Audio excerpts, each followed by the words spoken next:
Greetings, everyone. It is I, Kikoskia, welcoming you to the stream.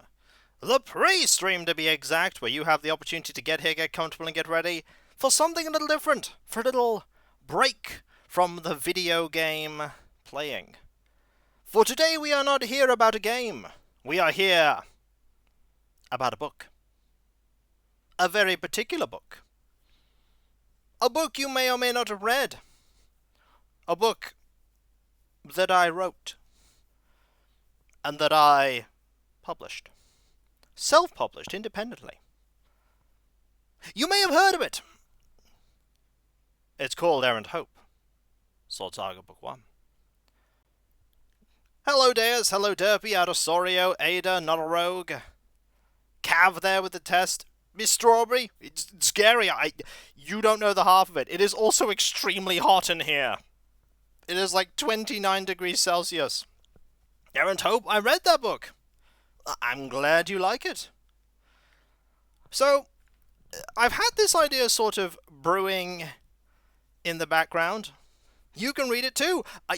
It's almost like there's a link there where you could buy the book. I know!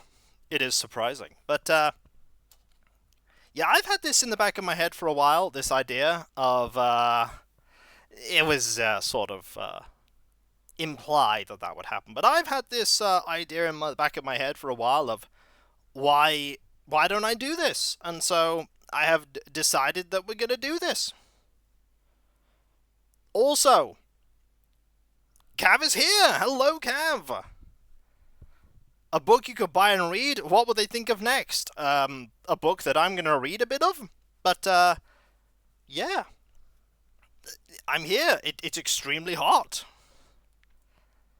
And I don't know how this is going to go.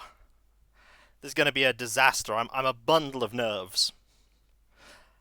Not the same bundle of nerves that I was when we pressed the Go Publish button. A book you can watch? They'd never manage that. It's just foolishness. They would never manage that. How would they achieve it? I don't know. Next thing you know, there'll be places where you can watch these books.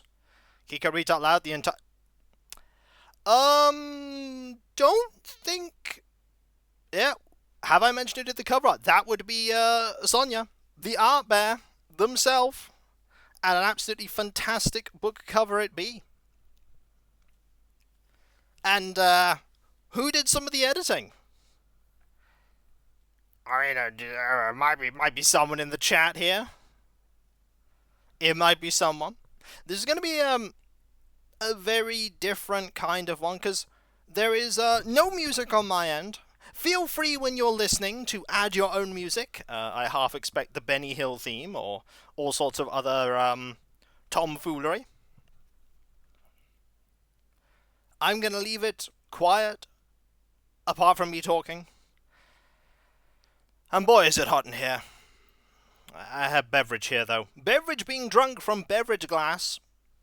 It's a fine glass. It is a fine, fine glass.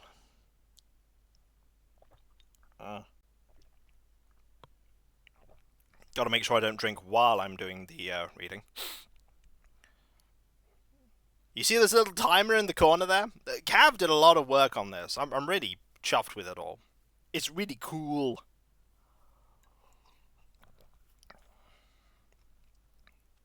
Serious deep world building happens.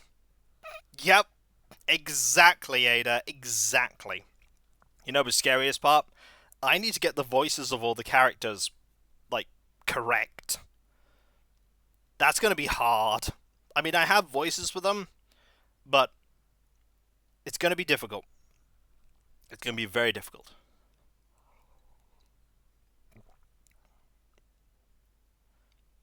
So how are you all doing today? This is nerve-wracking. I shouldn't have started with a 20-minute pre-stream.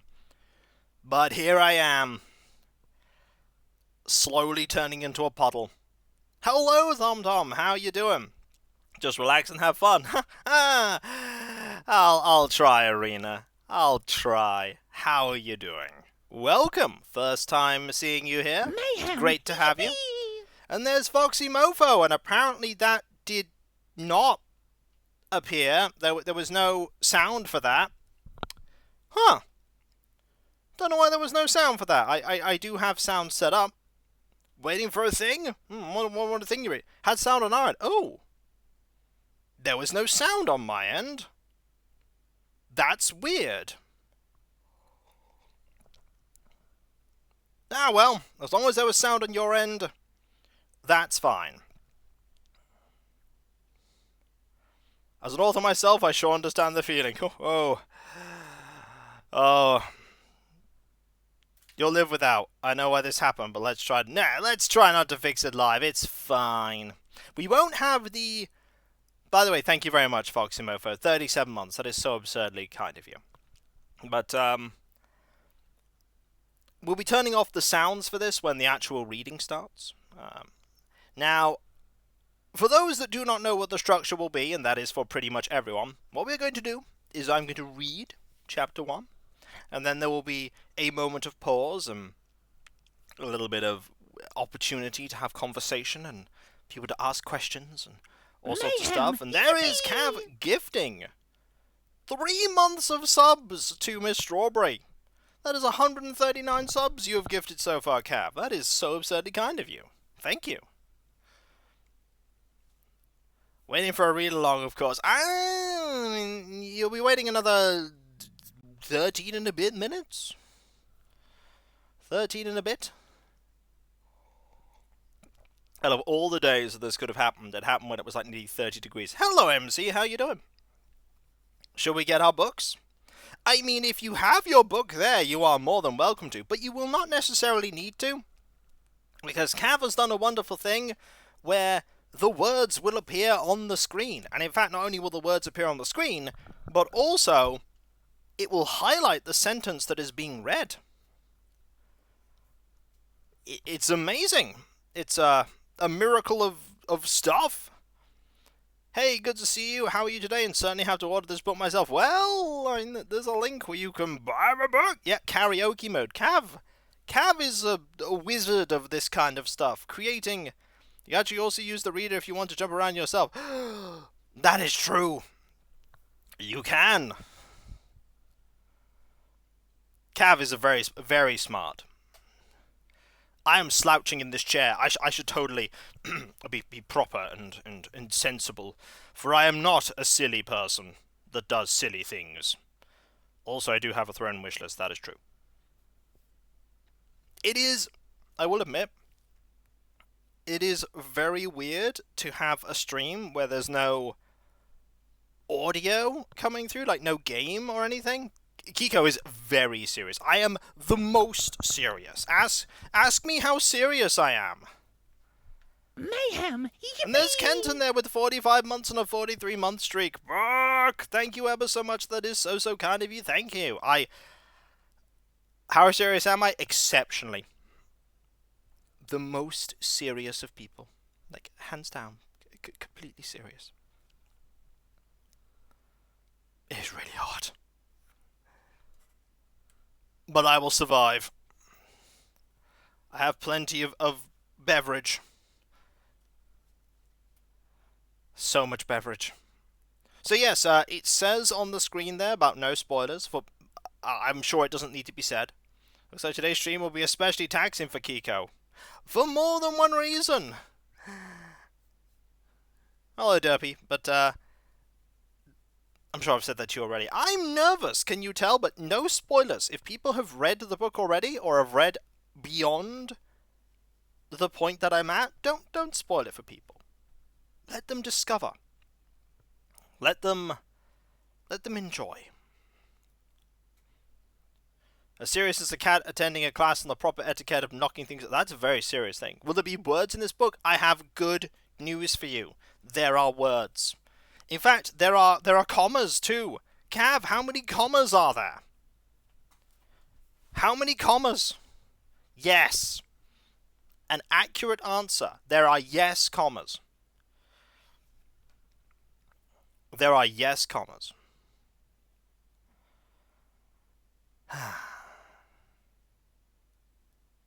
Hello, Clouth. How you doing? I hope you are doing well. Uh-oh, I've seen the time there. Just in time. Yep, you are absolutely in time. We'll be very quiet. Ugh. The book is secretly just commas arranged in the shape of words. Don't tell anyone!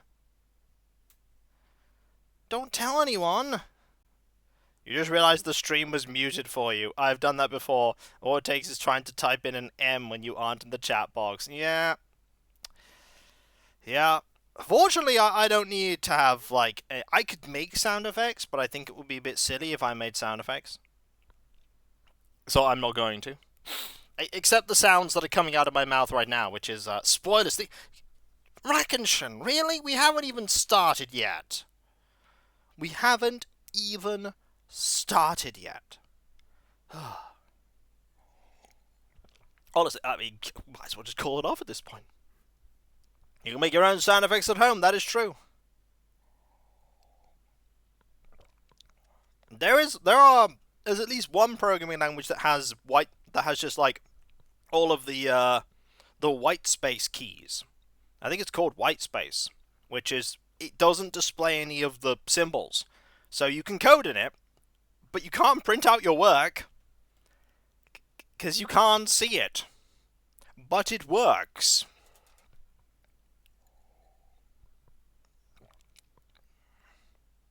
It will be an interesting one to code in for a final essay.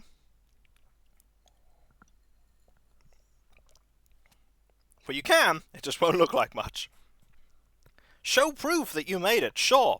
That's just blank paper. I think you'll find I printed it.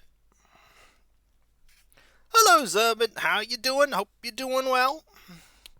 There is still time. I am a bundle of nerves. A massive bundle of nerves. We're all massive bundles of nerves, by the way. So you know. There's some science for you. This is when people who've never seen the thing before look at the front cover and go, "What is this story about?" Hey, this is the read-along for that book I own. Yeah, notes are rather important in that coding language. Yeah, that book you own. It's like I use it to prop up the table. As I said, it's the first 5 chapters. Your real name isn't Kikoskia, Sandstar? No. I mean, I'm gonna be honest, if anybody had any doubt as to what my name was, this stream kind of ruins it. I mean, it's the worst kept secret in the world ever, but now it's the worstest kept secret. The most worst. In all of the worst secrets, this is the one.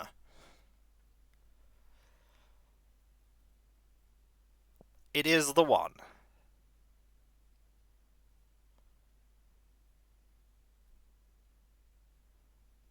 You're a real person? Yes. Yes, I am. I hate to break it to you. Well, couldn't you have technically used a pen name? Yes, but why would I?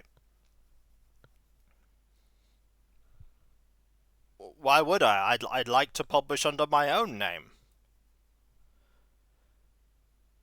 That way I can say it was written by me. And only those that are truly in denial would be able to try and deny it. Uh-oh, Cav, the Kikobot is becoming self-aware. It was inevitable, it was bound to happen. Gotta go all yellow me now. Bring out Kikobot version 0.873. There is Old Dragon raiding in with his party of 21! Hello! Welcome! This is probably not what were you expecting. Bringeth the ham and he bringeth the raid! He was playing retro. And now we have book! We do! We has book! Hello, Old Dragon! How are you? I hope you are well. Thanks for the ham, Old. I'm gonna need it. I'm a bundle of nerves. Book? I know. There's a link where you can buy the book, if you want to. But watch the VOD as I have band practice. That is understandable. Have fun. You write D&D campaigns as well, right? I don't mean this is derogatory. But the book felt very D&D-esque.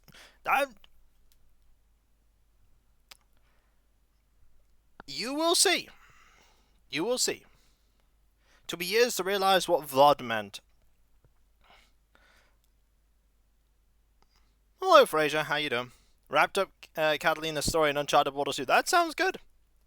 Might it in fact be more accurate to say that a lot of D&D stories have traditional novel-esque beginnings? Because other stories existed before D&D.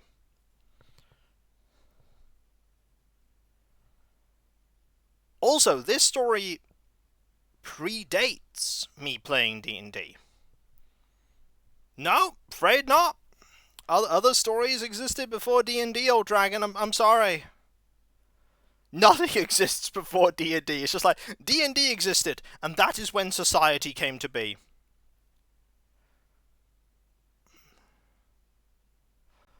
There was nothing.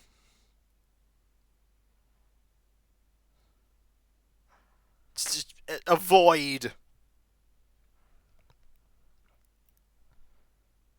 And the creator of everything went roll for initiative, and that was when it all started.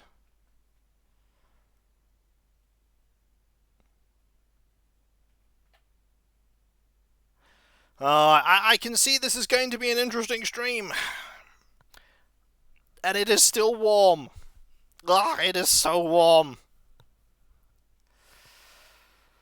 Oh, the air around me is so warm. I did not sleep well last night. This is going to be great for this stream, by the way.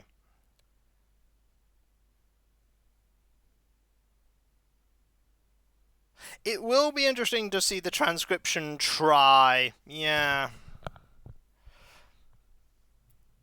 In the beginning, that's great. This is made by people very angry, but regarded as a bad movie. I know what that's a reference from. Thaco is easy. It's just... It's easy. Thaco is simple.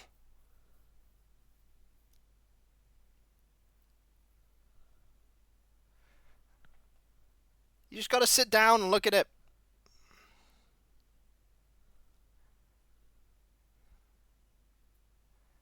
It's not that hard. Speed factor, however, with weapons, that's a thing that can go away. I'm very glad that Baldur's Gate, like 1 and 2, works that out for you.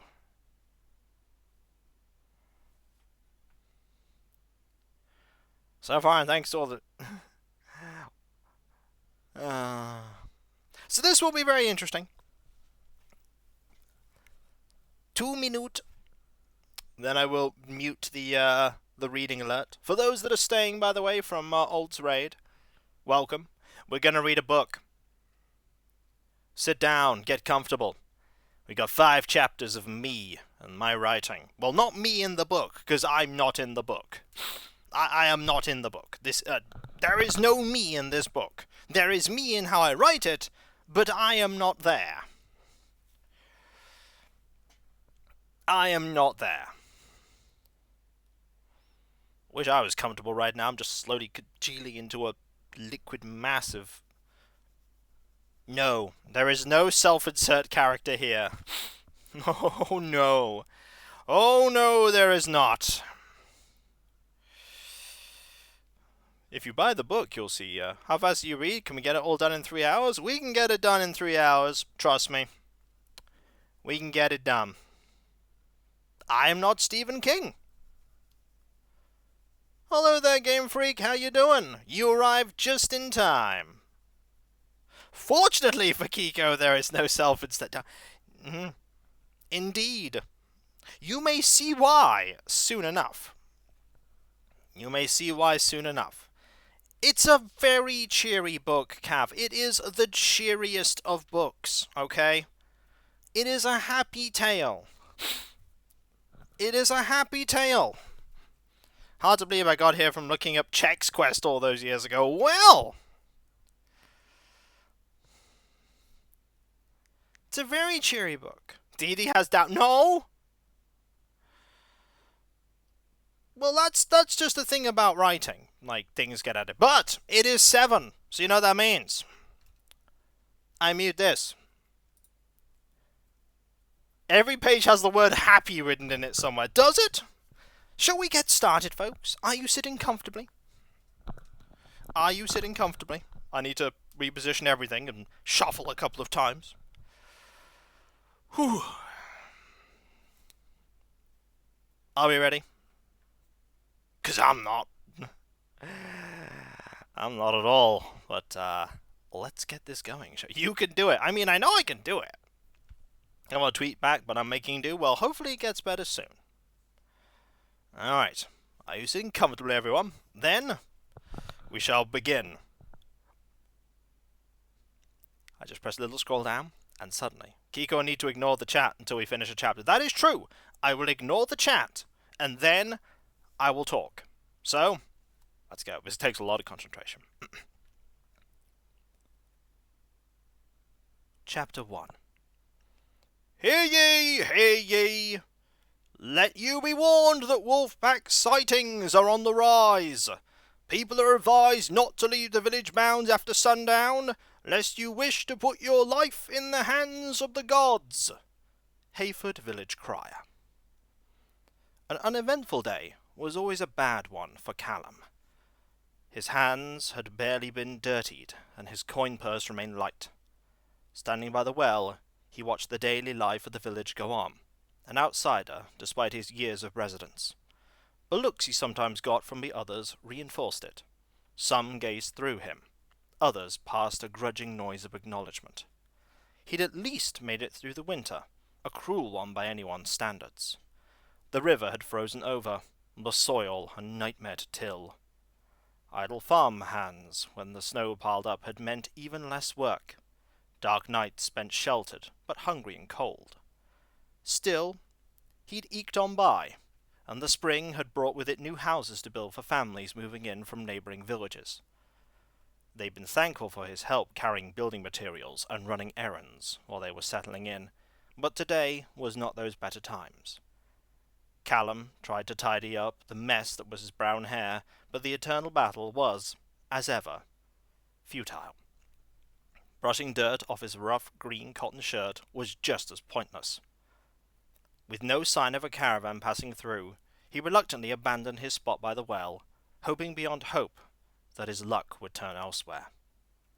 He gave a weak smile to someone who he recognized but got no response. It didn't take long for him to reach the marketplace where the bustling trade of the morning had started to die down. Those that remained haggled for final purchases or were collecting their gains. Callum didn't recognize anyone, and his heart sank as he realized he was too late for there as well. Then, out of the corner of his eye, he noticed one of the few friends he had. "Wandering without aim, I see." Terence was sat in front of his tiny shack as he often was, watching the world go by. A man in his 60s, he sported a well-trimmed white beard and not a hair on his head. His clothing was threadbare, but had served him for more years than anyone cared to ask. Callum walked up to him. The man nodded politely. "Good afternoon." Callum offered him the respect he felt was deserved. The old man just chuckled and shook his head softly, like he always did. "Always so polite."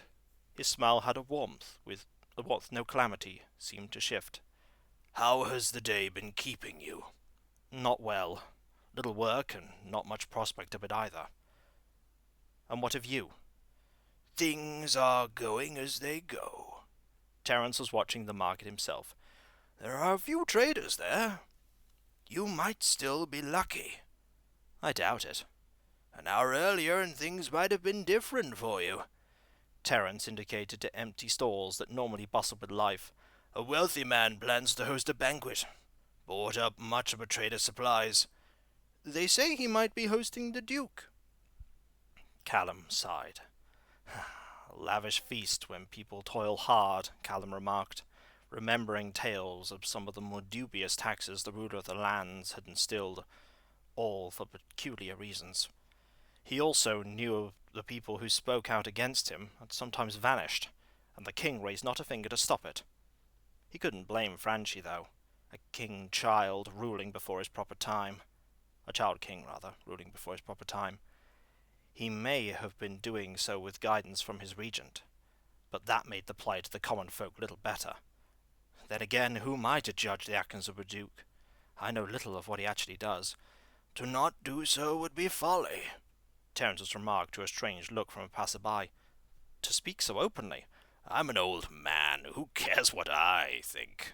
Terence grinned. They would pillory me, execute me. They would think me not long for the world anyway.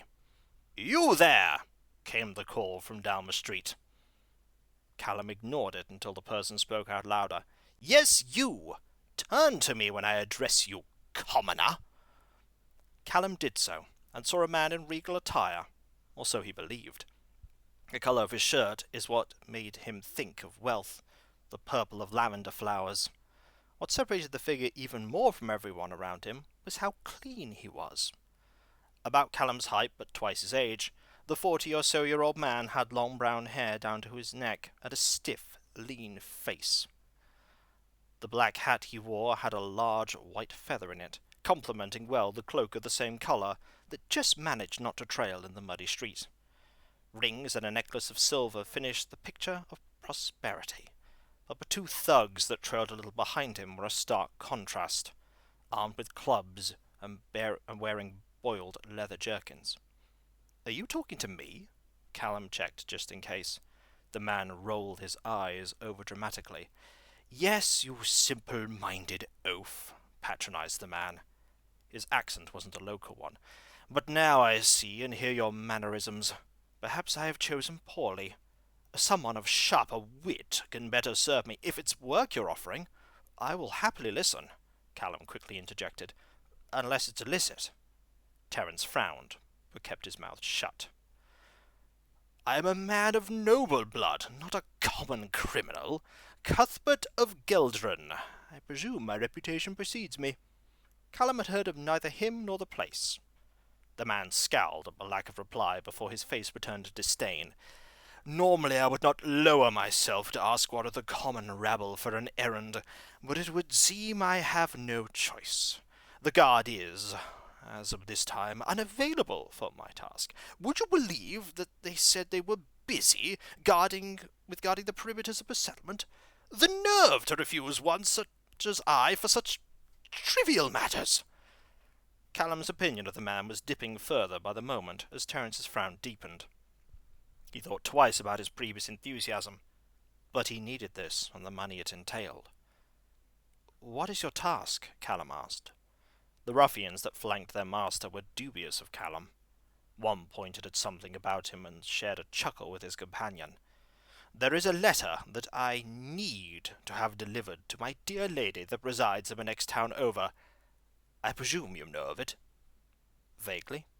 Cuthbert huffed but continued. While my heart does long to see her, pressing matters keep me in this place.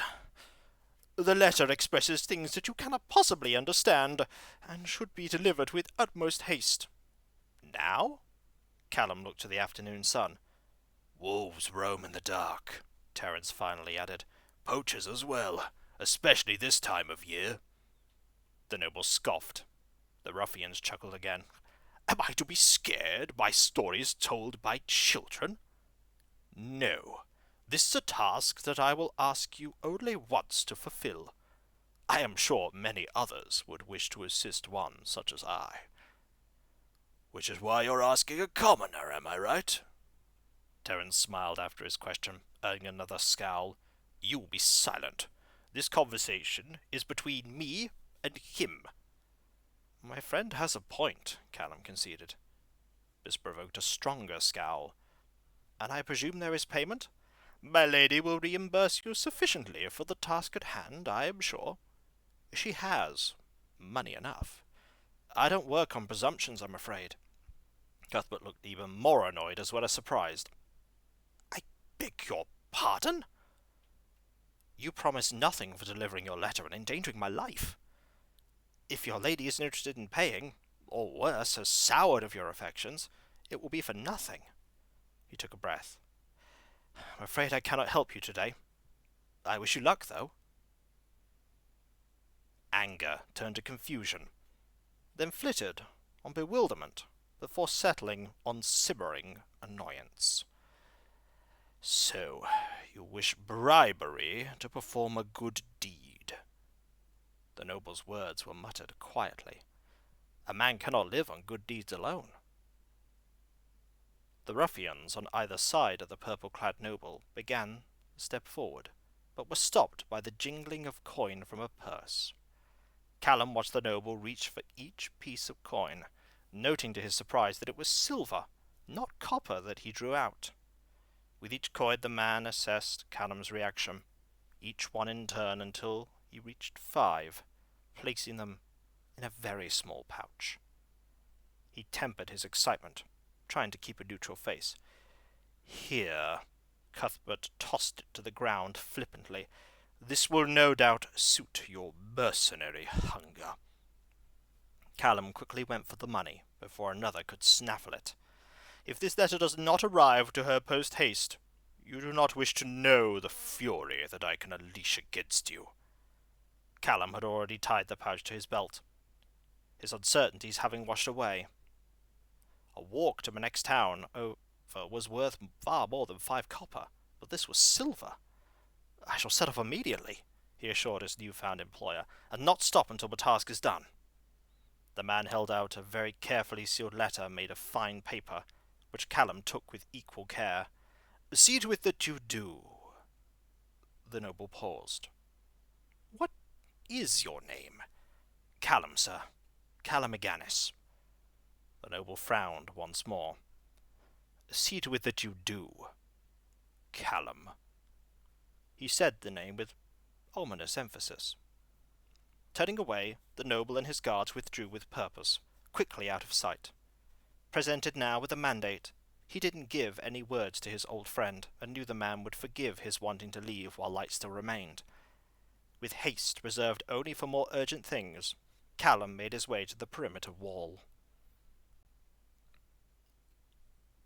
The wooden palisade wall had existed for over a century, or so Callum had been told, erected to repel an invasion from the robber barons of the east that never came. Decades of neglect had taken their toll, but he didn't envy any bandits who tried their luck against it. Standing at the main gates were some of the guards that the noble had thought so little of. They were nondescript by their very profession, faces shrouded in dull metal and weathered leather, along with uniformly bulky armor. Of the few that weren't wearing helmets, Callum recognized one as the captain, a gruff and unappealing man of advanced years with a scraggly black beard matching the battle-scarred face.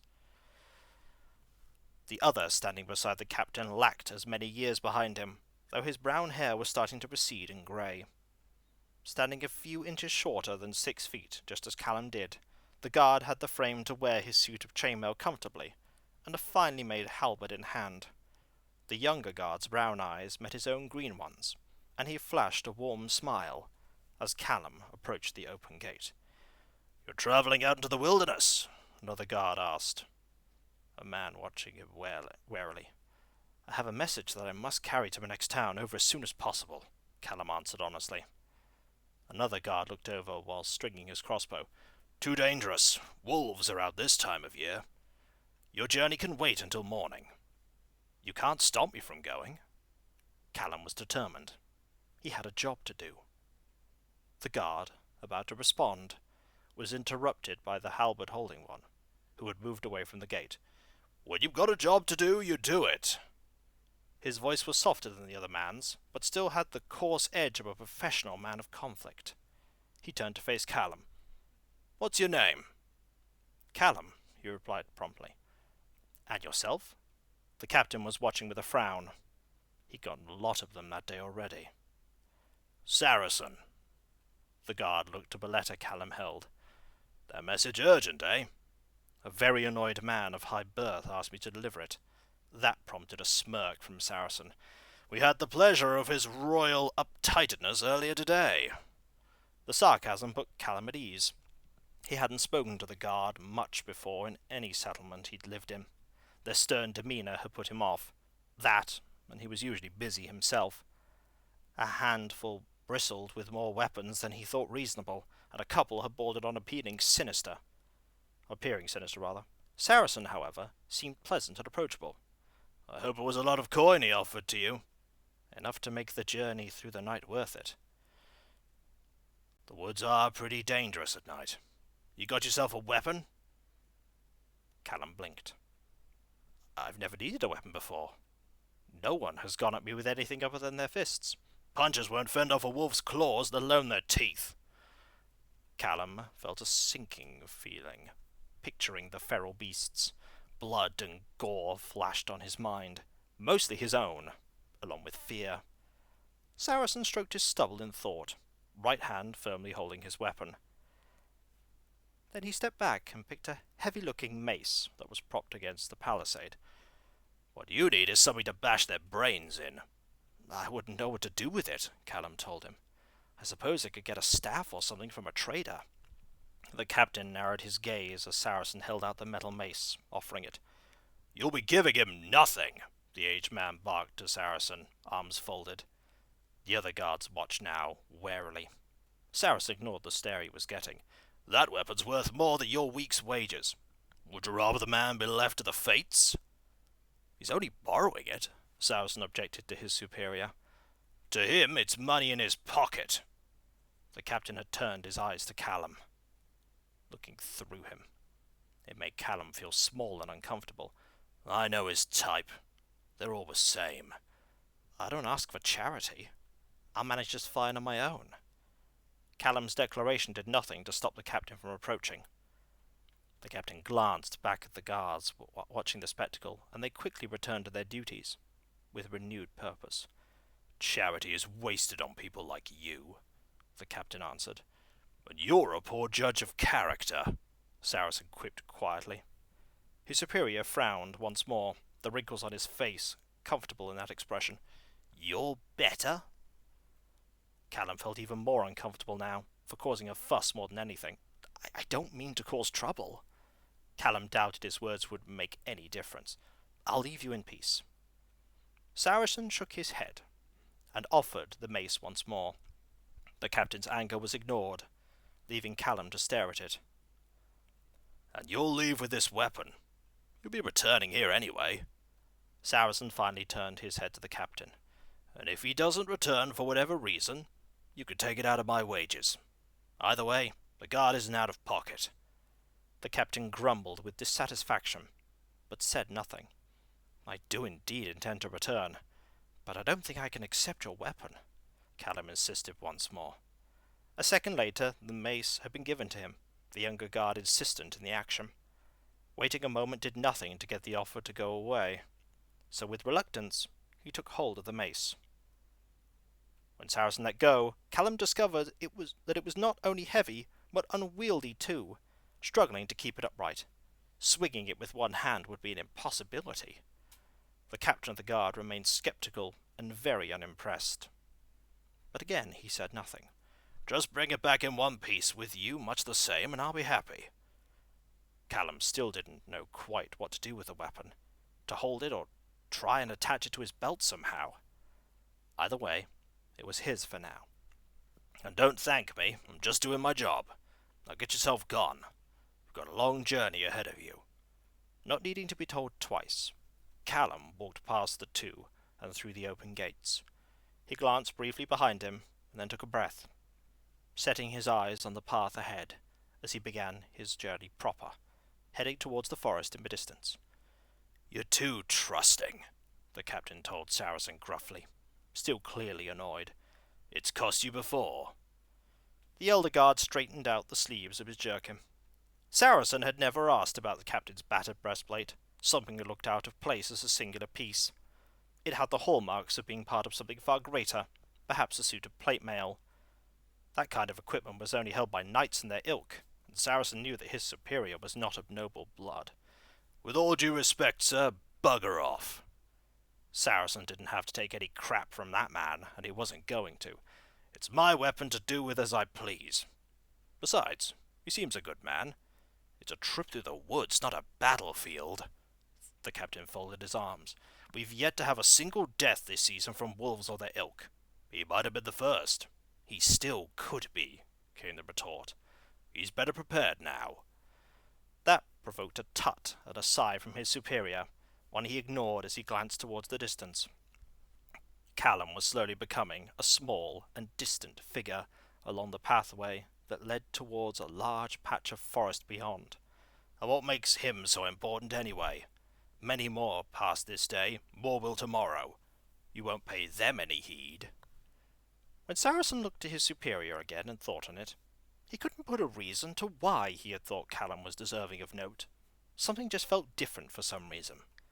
But no matter. Callum would be fine, he mused to himself. After all, it was only a forest. Saracen has a protagonist sense. Good to know. I turn back to chat and I see that. I also see Sonia squeeing over Terrance and subbing for 46 months, thank you. So, Chapter 1. You have your intro. You've met your protagonist. You've met a few other people too.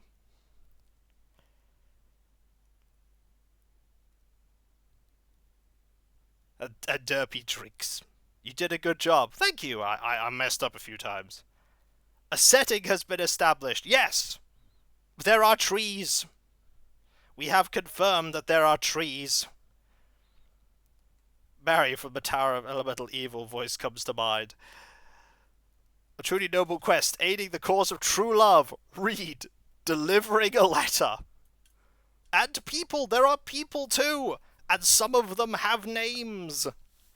There will probably be a road ahead. There might in fact be some sort of trail that they must go down. There might in fact be some trail. Was the pace decent? Do I need to slow it down a bit? Do I need to speed up? I'm not going to speed up. Do you think the lady will be thrilled by the letter? That is a good question. Do you think the lady will be thrilled? I mean, Cuthbert is... Cuthbert. This is when people give me... The lady will be thrilled about Callum. No. About the letter, Sonia, not Callum. Better than I would do, given I read faster, but I can say it. My new ship. Oh, no! Can we ship Callum in the base? He gripped the handle carefully, making sure... No! Callum an inanimate object. My money would be on the lady being indifferent about the letter. It was a good pace to follow your reading. Good! We've already got through Chapter 1, and already we have Callum with Nameless Lady, Callum and Mace. The letter is a piece of paper with a giant Q, and that's all. I sure hope this travel goes well. I mean, there's nothing ominous about the end of this chapter at all. Everyone would marry Callum. I'm surprised we haven't had the obvious ship already be declared.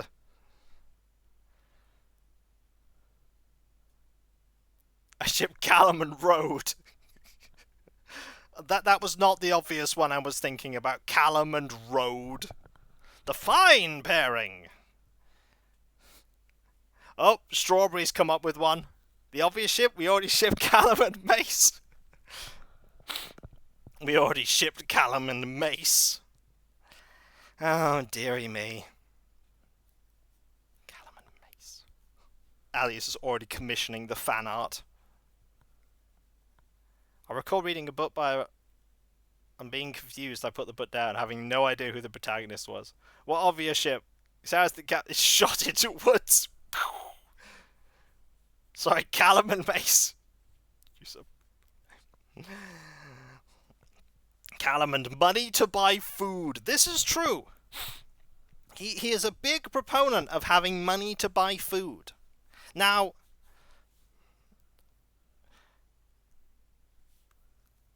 this is where people are like, we want to have Chapter 2. Give us Chapter 2, Kiko. And I'm like, but we could talk about more stuff. Callum is too dangerous to go alone. Take this. I mean, that would make it a little bit easy, Deus. Methinks having money to buy food is the author throwing subliminal messages at the audience. No. Anyone to ship wolves and forest, by the way. Wolves and forest. I mean, there might be wolves in there. There might be. You know what there isn't, though? A port. How are these ships going to set sail, or do we not need ports? The port is in your mind. It is the only place that is needed. It's a romance book, didn't you all know? I would ship wolves in Callum's face.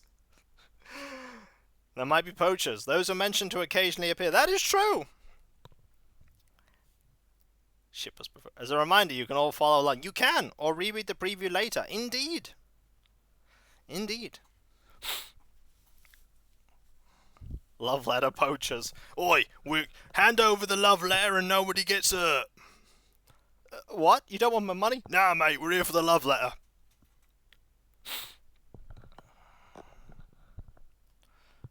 We can't read it. There's someone paying good money for those. Guy who can't write poems for love nor money. What escapes the Molochian hand? The Molochian hand, fortunately, there's no appearance of them so far. Do you want me to carry on? Because I'm sure this will just be a perfectly ordinary journey. It does say, after all, it was only a forest. When has a forest ever done anything bad? When has it ever done anything bad? Forests are magical. Enjoy your beverage first. This is a good idea. I shall enjoy some beverage.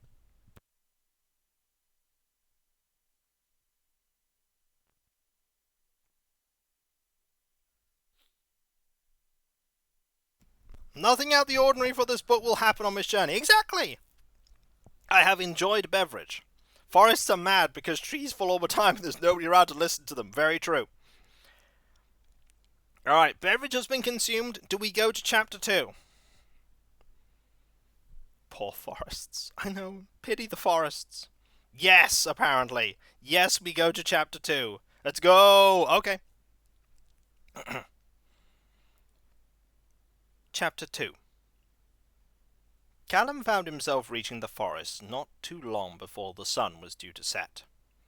Seeing the glowing orb in the sky dip ever closer to the horizon put him on edge.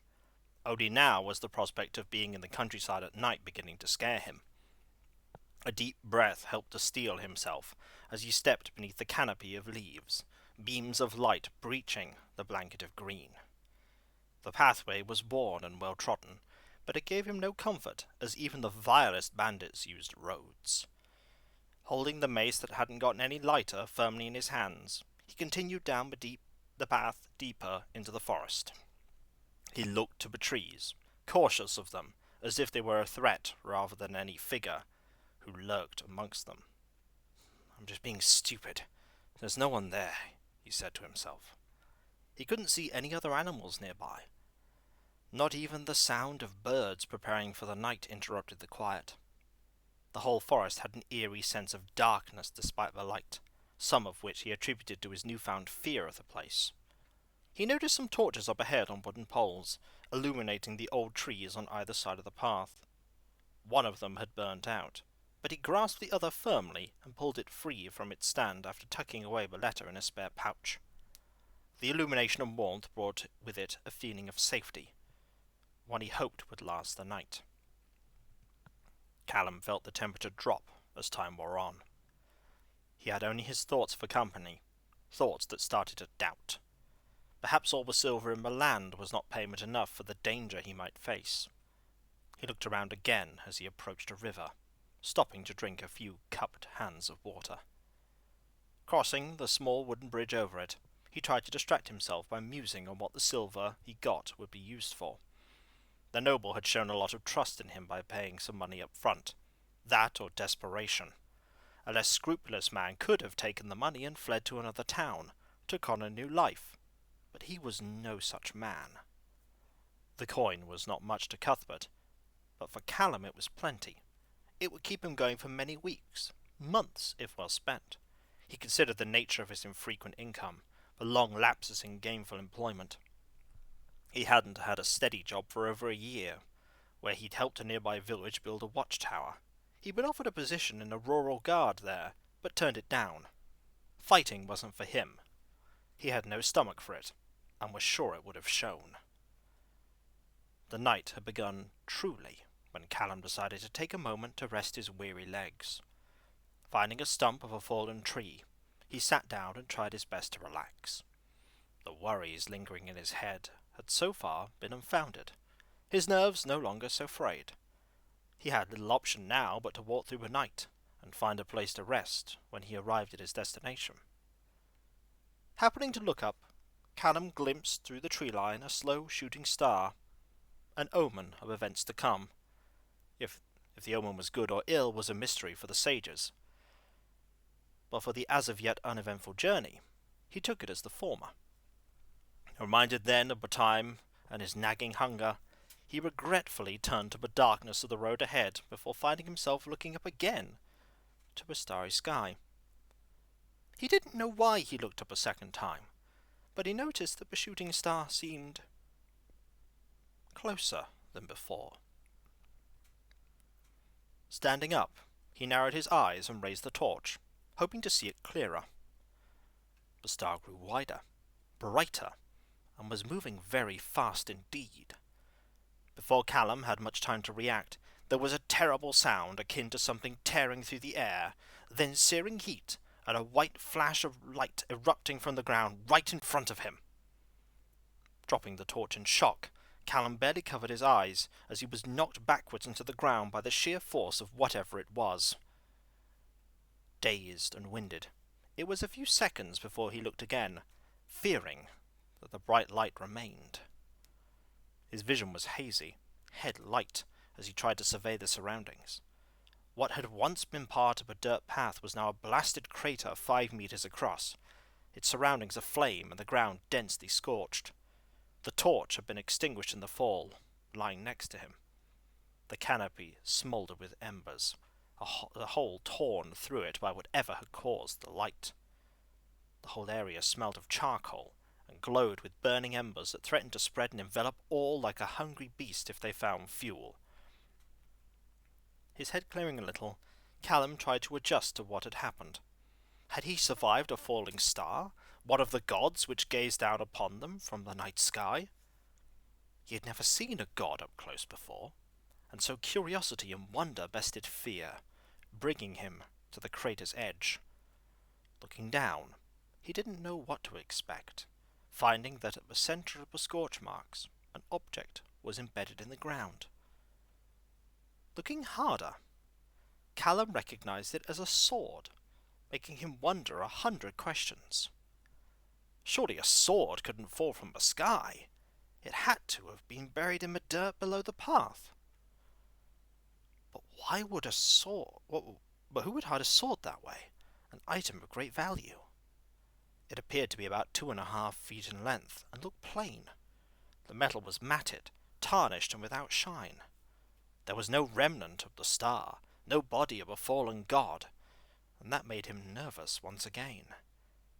Maybe it had vanished in the explosion, Callum mused, or perhaps returned to the heavens.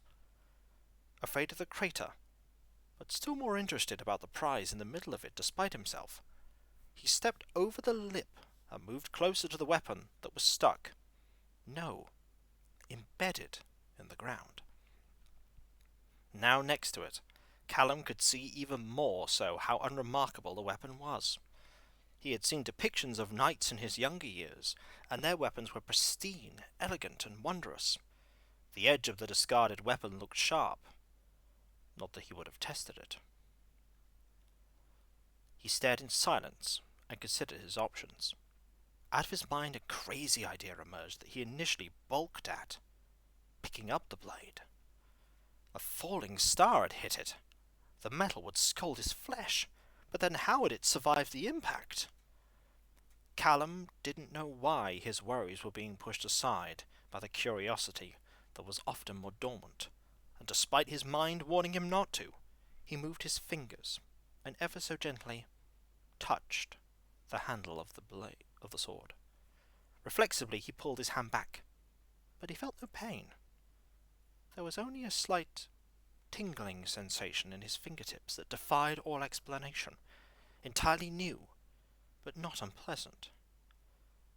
"There's no heat," he muttered to himself, as if saying it might make it more understandable. How is this possible? Now seeking an answer, he carefully put the mace down, then grabbed the handle of the sword with his entire hand. Again, only the soft, warm tingling was felt, this time slowly creeping up his hand. Then his grip had tightened around the handle without his knowing. He couldn't let go, the warmth travelling up to his wrist, which sent him into a panic. Now he deeply regretted his impulse, worried he'd angered whatever being had plummeted to the earth by taking the blade, punished for his folly and disrespect.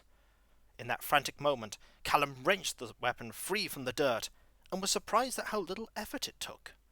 It was light as a knife, him squeezing the handle so tightly now, but it hurt, despite the wave of warmth that consumed his arm.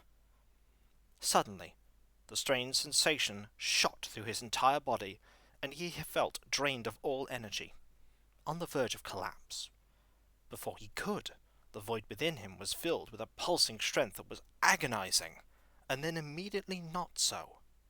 He did not fall, instead standing utterly refreshed, and holding the weapon in his hand that had relaxed and was bereft of pain.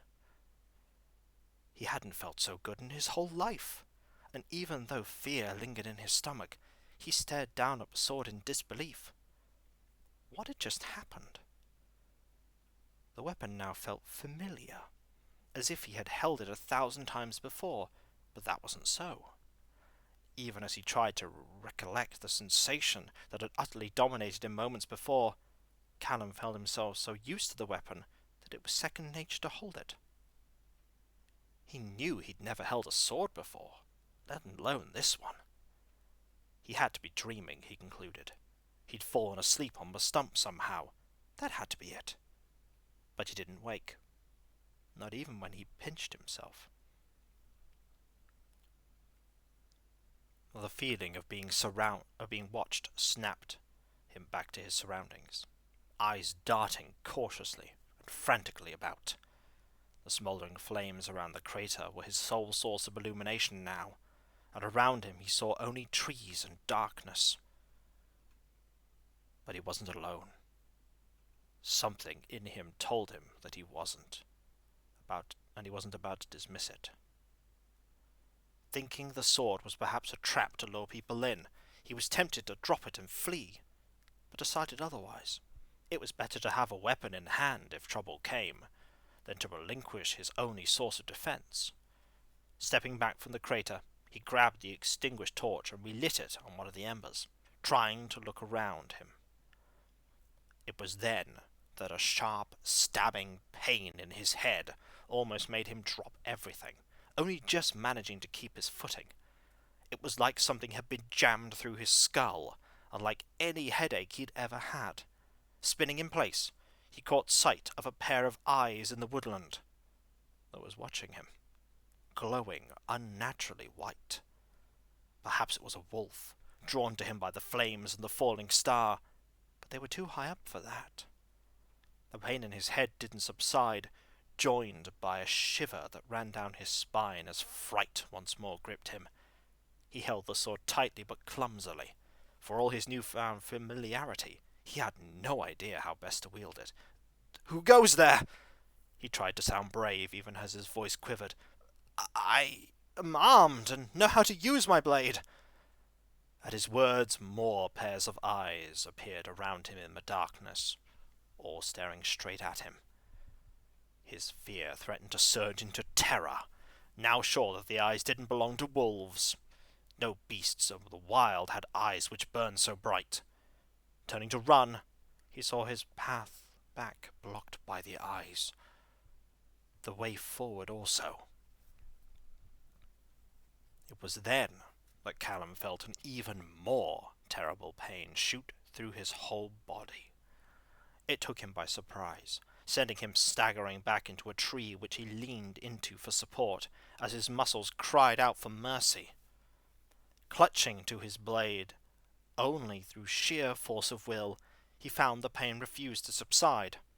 Thoughts of the river being tainted with a foul natural poison vanished when he heard the sound of claws digging into wood not far behind him. The beast that surrounded him did not lunge, however, waiting for something. Were they assessing him or mocking their prey? Even armed as he was against so many, Callum knew he stood no chance as the pain endured. Then the eyes in the darkness ahead parted, a channel of blackness before him that he would have run to if his body had let him. The clang of armoured feet through the sound of crackling flames, his heart nearly leaping into his throat at who emerged into the light. Taller than Callum by a few inches, the figure was fully encased in black plate mail, made to fit a man whose form was unnaturally lithe.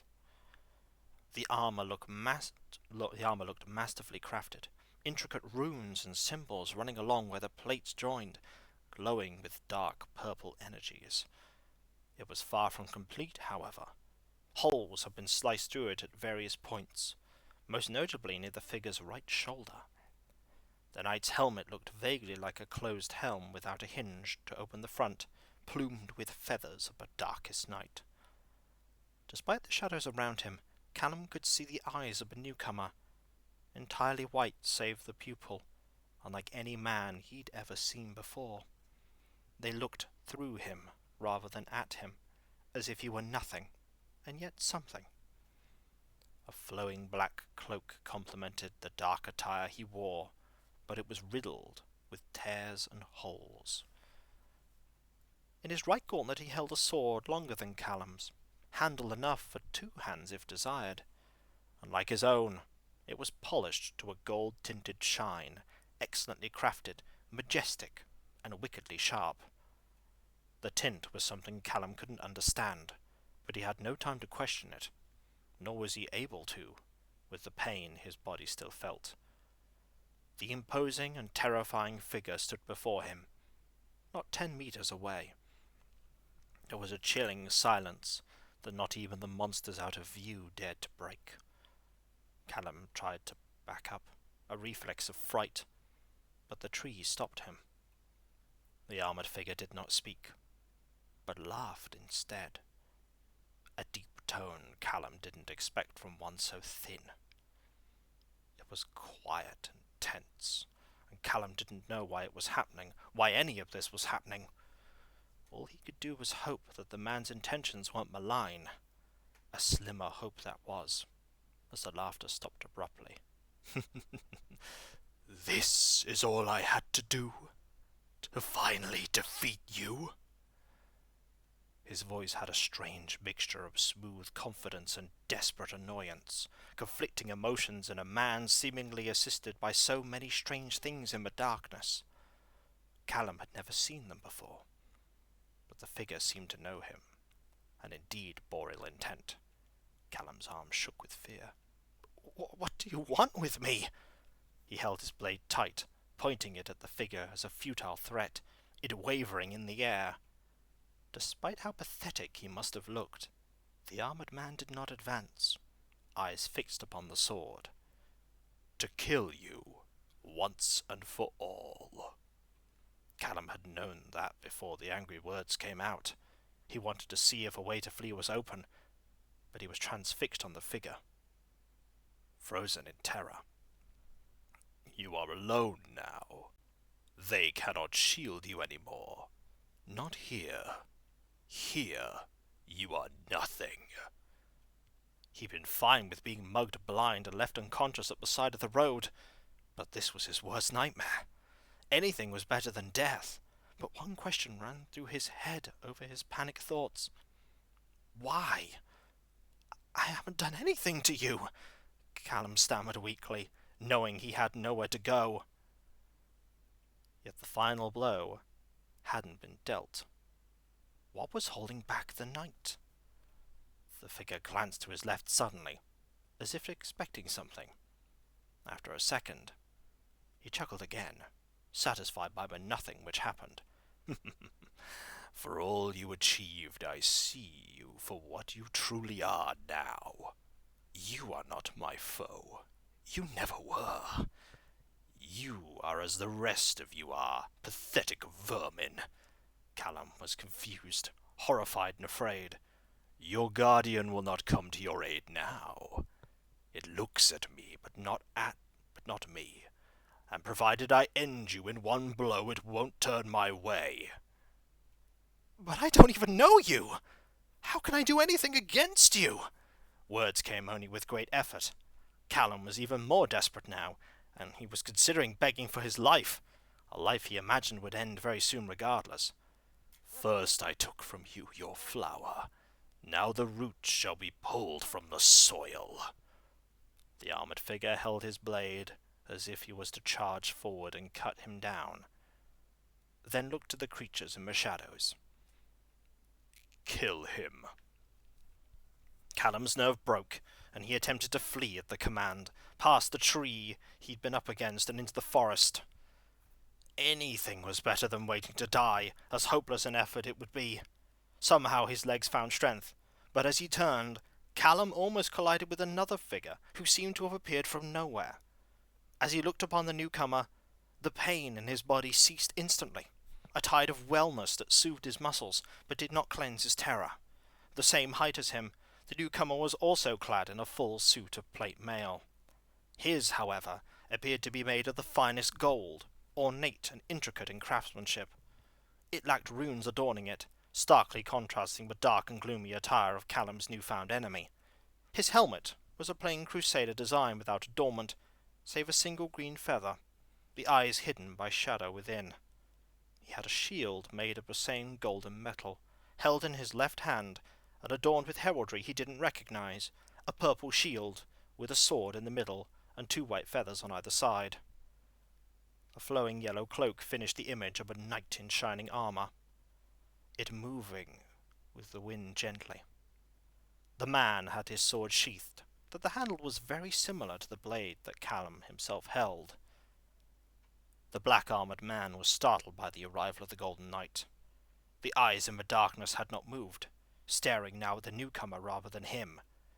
You truly think I wouldn't know what you were planning?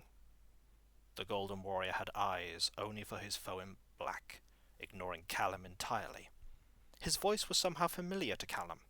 He didn't know this man either, but his mind thought otherwise. I see more than you give me credit for. Still, the beings in the shadows did not move to attack, despite being ordered to. They were as wary as the one that led them, but why? How was gold an effective material for armor? Steel was a far better choice. Still, his own fear was near insurmountable, worried he'd be killed in the melee that was about to ensue. His legs had frozen up again, refusing to budge despite his mind screaming at him to run. I need only kill him, the other man rebuffed quickly, his previous confidence erased. But if I must cut you down to do so, I shall. If you could kill me, you would have before, but you can't, can you?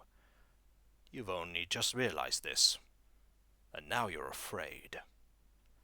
There was a tension in the air between the 2 warriors, as if both were waiting for the other to act. I'm not afraid of you. You who are without your precious companions, the Dark Knight stated bluntly. You cannot stop their deaths here. The Golden Warrior didn't flinch, so sure of himself. In times past you would have mocked with actions, not words. Your words are rich but empty, as is your intent. The Dark Knight clenched his sword. The air was almost charged with lightning. Kill him! The order was repeated as a deep, booming shout that filled the air with hate. Callum was now in the middle of a battle that was no longer his. Or was it? Feelings of panic once again threatened to consume him. He then heard the voice of the Golden Knight, softly speaking to him. Stay here. The order seemed compelling, and it made him feel secure somehow despite the precarious situation. His body felt infused with a sensation for the briefest moment, but it faded into nothing just as fast. Something about the man was trustworthy, even though they had only just met. From the edges of the illumination poured forth countless creatures, though Callum turned away before he could see more than the red of their being. He expected to be clawed asunder by them, when a sudden pulse of white light emanated from the Golden Warrior beside him, a gentle, glow of soothing energy. Callum could hardly believe what he was seeing. He had to be dreaming now. Magic! The word was uttered in a whisper by him, as if it wasn't so, yet his eyes didn't lie. Callum had never seen magic, only having heard rumours of it from drunk tavern patrons, and those who spoke of it in hushed whispers. He dismissed it as old tales and warped legends, but he could not dismiss this. Not now. The warrior drew his sword then, and Callum saw that it was sheathed in the same white glow as its wielder. A single swipe in the air unleashed that energy in a lightning-fast wave of brightness, Callum shielding his eyes for the second time that night. In a moment it was gone, and so too were the red creatures Callum had not dared to look at. Nothing remained. No blood or viscera lay before them, only emptiness, and the black-clad knight who remained untouched. His attention was only on his foe, who stood defiant and noble. Callum was in awe, forgetting that his way of escape was now open. "You knew they had no chance," the golden warrior stated. His foe glanced briefly to Callum, and for the first time the eyes looked at him. The stare was steely and focused in rage. Callum's supposed guardian stepped in front of him, asserting his vigil without words. "You cannot defeat me." The golden warrior raised his shield ready at that, his gaze levelled upon the man. He took a deep breath and readied his blade. An instant later the Black Knight shot a bolt of power of the darkest night, moving so quickly that Callum could barely react to its existence. But his shining ally did not waver, catching it with a quick movement of his shield, dissipating it. A chill quiet lingered after that for a few seconds too long. "Yes, I can." There wasn't even the thinnest vein of doubt as the warrior spoke those words. In a moment his foe rushed forwards, a blur of darkness. The golden warrior vanished instantly, appearing a few meters ahead of where the two knights squared off. The blade of Callum's ally had similarities to his own, dull-looking and plain in comparison to the Black Knight's longest sword. That there was a parry at all surprised the Black Knight, and the two warriors' weapons again made contact, fighting at speeds that Callum couldn't even properly fathom. Their movements were so quick as to be beyond human, and yet neither could land a blow on the other, the clashing of metal against metal a musical score of beautifully eerie composition. After a couple of moments like this, the two darted away from each other, and the Dark Knight took to the sky, floating up and defying all the powers Callum knew by remaining there. This startled him even more than he already was, watching the duel of these strange warrior wizards in petrified silence. The Golden Knight rose up as well a moment after, and the pair had a momentary stare-off before the Dark One threw from his free hand balls of burning flame, large and travelling at incredible velocity. As if expecting it, the man in gold enveloped himself in a translucent blue barrier that absorbed each of the fireballs in turn, it growing more red and fiery with each collision. After numerous such fireballs, the golden one focused the barrier into a narrow and intense beam of flame that was shot back at his foe, deflected by the Black Knight somehow parrying it with his sword. The beam scattered into 100 streaking rays of fire that fell in all directions, catching much of the forest around Callum and setting it ablaze. Within moments his surroundings grew hot as the fire quickly spread and billowed smoke. He had to get out of there before he passed out from exposure, but there was no way to escape now, hemmed in by rapidly spreading inferno. Looking up through the hole torn in the canopy by the falling star, Callum saw that the two warriors still battled above him, flashes of light and the sound of swordplay echoing into the night. The smoke was already intense and beginning to make Callum cough. He tried to move away, only to find that the golden warrior appeared suddenly from thin air next to him. Callum watched in silent amazement and horror as the man projected another blue barrier around him to negate pulses of green energy that had been aimed at him. In that moment the glistening warrior looked to his charge once more. Callum could see from him a glimpse of concern, and even more oddly, pity. At that time, however, it was the least of his worries, for the Dark Knight lunged right towards them through the air, attacking his foe directly and right next to Callum. The Dark Warrior was trying to make an opening so he could strike at Callum with impunity, while the other did his best to stop that. Callum tried to step away, but his foot caught on a gnarled root, knocking him back to the ground. "I will not fall to your blade or any other!" The words of the Black Knight were seething, as hot as the burning fire around them. The Golden Knight countered without words, finally managing to strike at his enemy, his blade briefly stabbing into the man's chestplate. Callum was transfixed on the Black Knight, who looked at the hole in his armor as if it was an impossibility. "You cannot stop that now," declared the Golden Knight, quietly and without pride.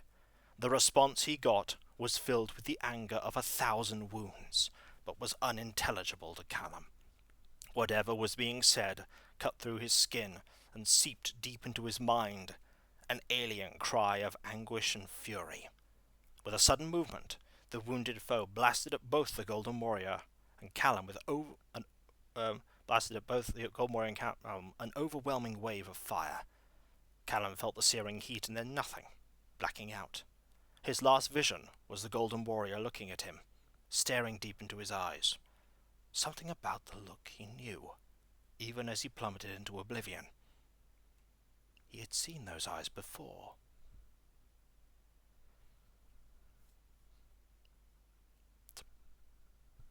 Just your average day through a forest, that, isn't it? Just your average day through a forest. Dun dun dun! Exactly. Much dun dun dun. I'm sorry, but forest and road ships have been cancelled. I see that Callum is already cheating on the mace. I mean, where even is the mace? Is it Rip Mace?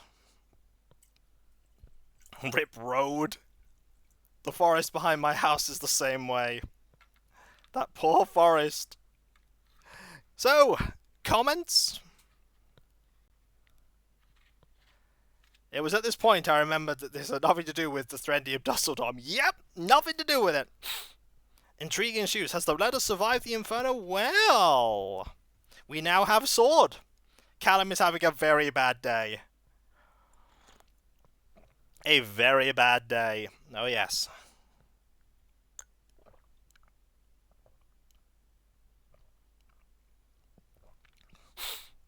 On a scale of 1 to 10... Oh, I know it was in the read, it didn't last time. According to the wording, the Black Knight may have killed Callum once before, but it didn't... Oh, well! You only have what he has said. Who knows if there is truth or what it means? Callum is now in an X-forest. While you were reading, Callum studied the blade. Reading this again has given me an idea where this scene might go. Well, there is only one question I must ask you. Do you have any more questions, or do you want me to go to chapter 3 and find out if Callum is in fact dead? In fact, it's a very short book. It's only 2 chapters. I'm joking, it's not 2 chapters. Or is it? Da-da-da. It's wafer thin. Very short. My brain is screaming possible storylines at me, so please do continue so it will be silent. Okay. Alright. Is the blade actually incredibly hot and his nerve endings are just melted? Well, you'll find out in a moment. It's like, I don't have a hand anymore. Huh.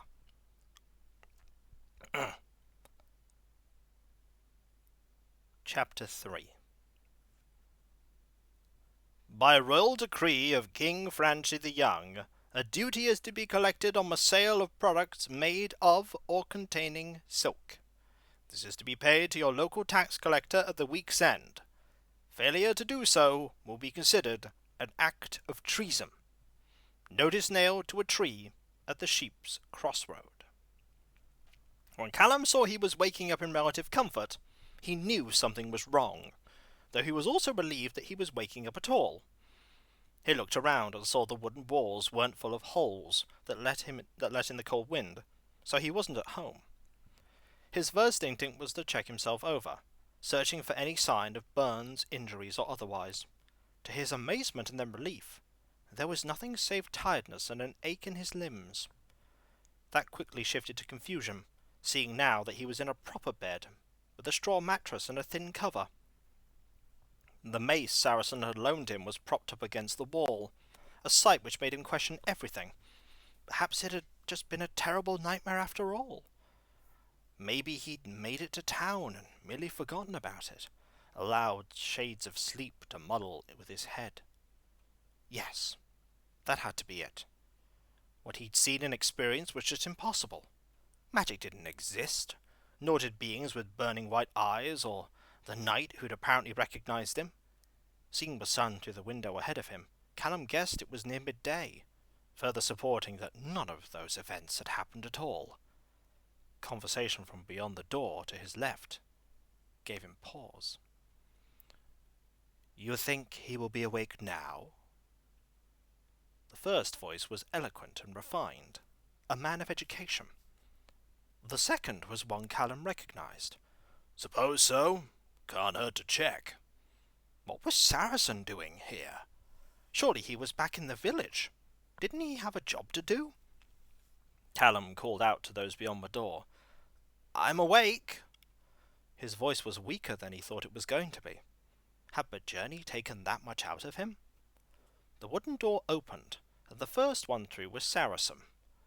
He had a look of concern, but was still smiling. The second to step through was half a foot taller, but the first thing that caught Callum's attention were the striking azure eyes of the man. His hair was short, neatly groomed, and his face cleanly shaven, care and attention put into his appearance. He wore a jerkin and trousers befitting a man of high station, finely tailored and made of comfortable material. On his belt was a sword sheathed in a scabbard, a sign of knighthood. He was young like Callum, of a built body and tall, proud stature, that spoke of arduous training and good eating. Callum tried to sit up as they both walked in, Saracen closing the door behind them. The guard walked up to the bed while the knight remained a few paces away, watching Callum carefully. "You all right there?" His question was as puzzling as the man's presence. "I think so." Callum looked over himself again, then back to the guard. "Has something happened?" "I was hoping you'd tell me. Folks in the village heard ungodly sounds in the forest, and when I went out to have a look with some guards, the whole place was ablaze." As Saracen scratched his head, Callum felt cold. Surely it hadn't been true. "I wasn't going to rest until I knew what had happened to you. Found you in a crater right in the middle of it all, curled up and unconscious. It's a miracle you didn't burn to death." The dueling warriors. The magical attacks that defied all explanation. The fire. It had to have been a dream. And yet apparently not. Saracen furrowed his brow. "You okay? You look like you've seen a ghost." Was there anything else there?" Callum asked quickly. The knight continued to watch him, as if appraising his words. "Anyone else there, rather, sorry." "Not a soul." He furrowed his brow. "Lightning or a torch knocked into dry grass, I say. The forest's gone. Nothing but ash now." "Some say your survival is an omen," the knight finally interjected. "It is all the village folk will speak of." "Village folk?" Callum turned to the window. "I'm back home?" "Closest place I could bring you," Saracen shrugged. "Took you to the inn, had you put up for the night. Truth be told, the innkeeper's petrified of you. Says you're a curse and you'll burn the village down like you did the forest." You don't think I did that, do you?" Saracen smirked, patting him on the shoulder reassuringly. "Of course not. I don't see you as the type." The knight stepped up closer and spoke once again. "I am Sir Azure Tellington, knight of Felford, and in service of our liege lord, the good King of Francie. I arrived this morning, with the intent to pass through uneventfully. The turmoil of these events made me inclined to see you, to decide if what they say is indeed true." "And is it?" Callum asked, looking up at the tall knight. "I am not sure, honestly." Azure rubbed his chin in thought. "You are very unassuming. I imagine a man with the power to destroy a forest like that would elevate himself to a position higher than a menial labourer." "Exactly what I told you." Saracen glanced at the knight. Didn't need to see him to conclude that." "There is the matter of the possession we found with you, though." Callum looked at his mace. Azure shook his head. "Not that." Saracen reached under the bed and pulled out something wrapped in cloth, a cloth that had many large cuts through it. It was a shape that Callum recognised, and as the knight unwrapped it, the feeling of confusion was overtaken by one of silent fear. It was the sword, no different than when he first saw it. Any doubt of the night's events evaporated. Azure was handed the blade, looking at it carefully. Callum eyed the thing, and the knight noticed instantly. "So you know this blade? I found it on my journey through the forest before I blacked out." "What do you remember of your journey?" Azure asked then. Callum thought quickly. He couldn't say the truth. They wouldn't believe him. "I went to deliver the letter, but it got dark quickly. I stopped to rest for a moment, found the sword discarded by the road, and then..." "Then?" Azure watched him intently. "I don't know. I'm sorry, I can't remember. Perhaps I fell asleep by accident." Callum doubted he sounded convincing, and the knight's look was a scrutinizing one. It drifted to the sword soon enough, however. "Try as I might, I cannot get a shine on this weapon. It must have been burnt very badly to be in such condition. The edge, however, is sharper than anything else I have ever seen." He took the cloth the blade had been wrapped in, slicing through it with absolutely no effort. "And yet the blade lacks a maker's mark." "Whoever made that's a damn fine swordsmith, worthy of making any knight's blade," Saracen interjected. "Are you going to take it away with you when you leave?" Callum hoped that he would. He didn't like being so close to it after what happened last time. Azure eyed the labourer, looked back to the blade. "Until such a time as someone comes who can confidently verify that the sword is theirs." He held it out to Callum. "No, the blade is yours." "But the laws!" "Even with its sharpness, I doubt any knight would want it back in the condition it is in now." Callum exchanged a glance with the sword, feeling its presence and finding it unnerving despite his familiarity with it, a thing itself that should not have been. He took the handle of it with great care, hoping he'd wake again to find this was a bad dream as well, the sword gone. He did not, now holding the weapon again.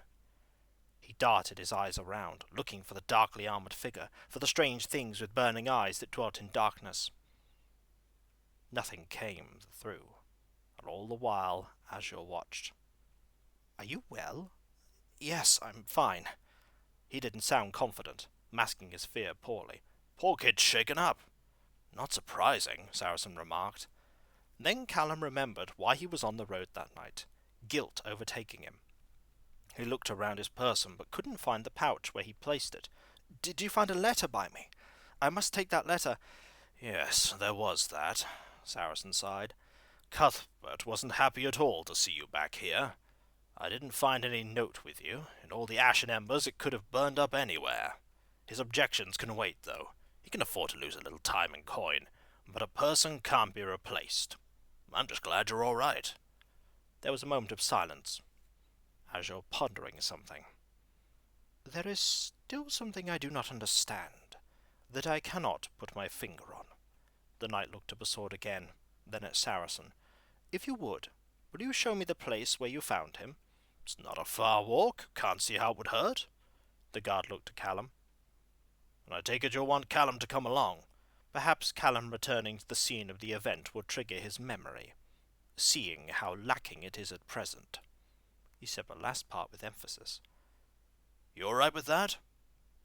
Callum nodded when Saracen asked, but deep down he was afraid of a repeat performance of the night before. Would they even believe him if he told them? It would no doubt confirm he was the bad omen everyone was so afraid of. They'd lock him up as a precaution, or worse. "It can't hurt, can it?" Callum doubted the very foundation of his words. "I shall meet you downstairs." Azure excused himself without waiting for a reply. "A little stuck up, isn't he?" Saracen remarked with a grin once Azure was gone. That helped diffuse the situation, but only a little. "Are they all like that?" "Probably. First I've spoken with one, that's for sure." Concern flashed across Saracen's face. "You sure you're all right?" I guess I will be. Saracen patted him on the shoulder. Good man. Now come on, we might as well appease Azure so you can get back to working and I can get back to watching people come and go. Callum wondered how he'd be able to get his mind off what happened the previous night. Would the man who tried to kill him hunt him down again? Would the other knight come to his aid? Trying to push those lingering thoughts back, he got out of the bed with a little difficulty, still feeling weak. Saracen watched him get up, but said nothing. At least I kept your mace safe. Saracen couldn't help but chuckle. You did, yeah. You've got a much better weapon now anyway. Give it to one of the guards on the way out the village. They'll know what to do with it. You mean the sword, right? Callum asked hopefully. I don't think Azure would appreciate that right now, came the reply. Picking it up, Callum could feel how much heavier the mace was in comparison to the blade he gained. With both weapons in hand, he walked with Saracen downstairs. Callum looked at the innkeeper, the man giving Callum a stare of barely suppressed fear as he quickly rushed into the back room. The various people sitting and trying to enjoy their morning food also watched with great suspicion. Callum was sure he could hear some mumblings about them, casting their watchful eyes over and especially to his sword. Callum had often felt a bit of an outsider in the village, but now it was palpable. Before he could step outside into the village at large, however, he was presented with the captain of the guard standing in the doorway. The old man, who he had yet to learn the name of, even after all this time, was very unimpressed about something. Saracen knew what. I make no excuses for what I did. Saracen again wasn't speaking in the most respectful tone, but it showed more reverence than before to the old warrior. Only that it was right. And at the same time you abandoned the protection of the village to go off into a burning wood in search of one man anyone else would have left for dead. The captain was not in the least amused, and seemingly neither was Azure. Do you have any idea of the danger you left everyone here in? No more than they already are every time they sleep, Saracen replied.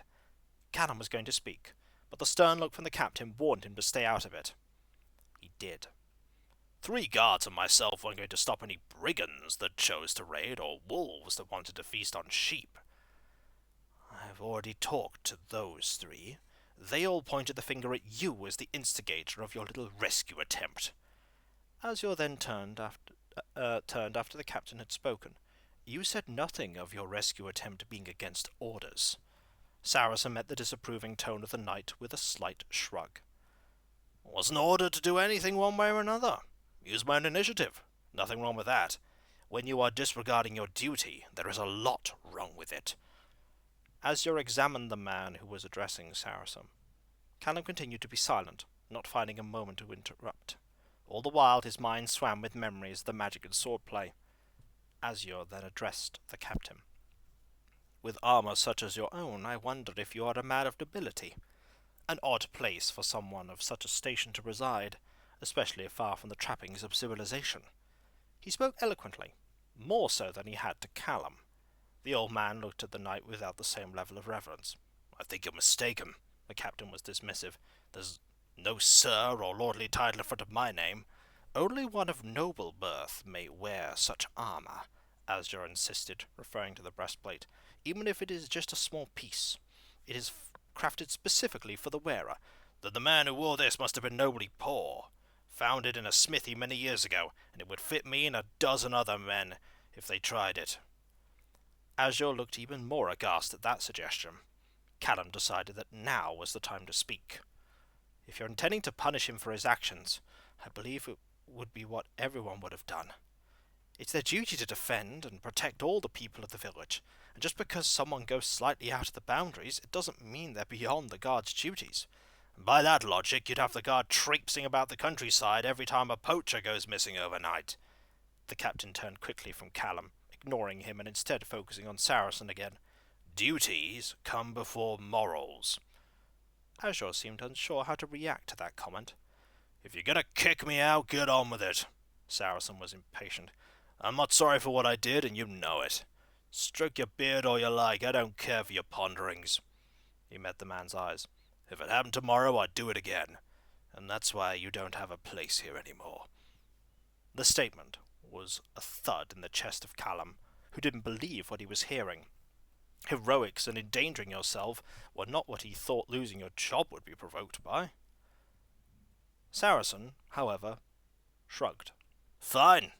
I've got to get my things and be out of your way. He didn't seem bothered. Being honest, now that I am out from under your charge, I would tell you to get that stick out of your backside, but I fear it's wedged too deep. The guard stepped away from Azure and Callum.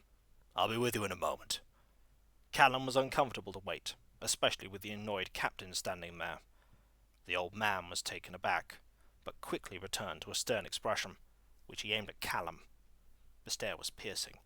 I've no idea what happened in that woodland, and quite frankly I don't care. But if you cause any trouble to the people I guard, you'll have to answer to me. Stern words from a stern man. Callum frowned, worried. It made him feel unsettled. How could I hurt anyone? I'm just a labourer. The captain frowned. Azure interjected then. He will cause no problems whilst he is in my charge, regardless of what is concluded. While that sounded more ominous than any half-threat he could get from a veteran soldier, it seemed to placate the captain, albeit with a grumble and a scowl. As he left, Saracen returned with his halberd in hand and a small coin pouch that now hung from his side. Are you still intending to take us to the site of the event? Azure inquired. No point not to, the guard shrugged. Next town's along the way anyway. It's not like I'm going to find any more work here. Stepping outside the inn, Callum saw that the streets were quieter than usual. Smoke rose into the sky from the direction of the forest, an undeniable reminder of what had occurred the previous night. Azure was standing by a magnificent black riding horse with chain barding that coped with the weight of the armour well. It was being tended to by one of the stablemen, who had just finished brushing the creature's mane. On the back of the horse was a large bundle wrapped in cloth, perhaps the knight's armour. Azure nodded to him and got onto the saddle of his mount, looking to Callum and Saracen almost expectantly.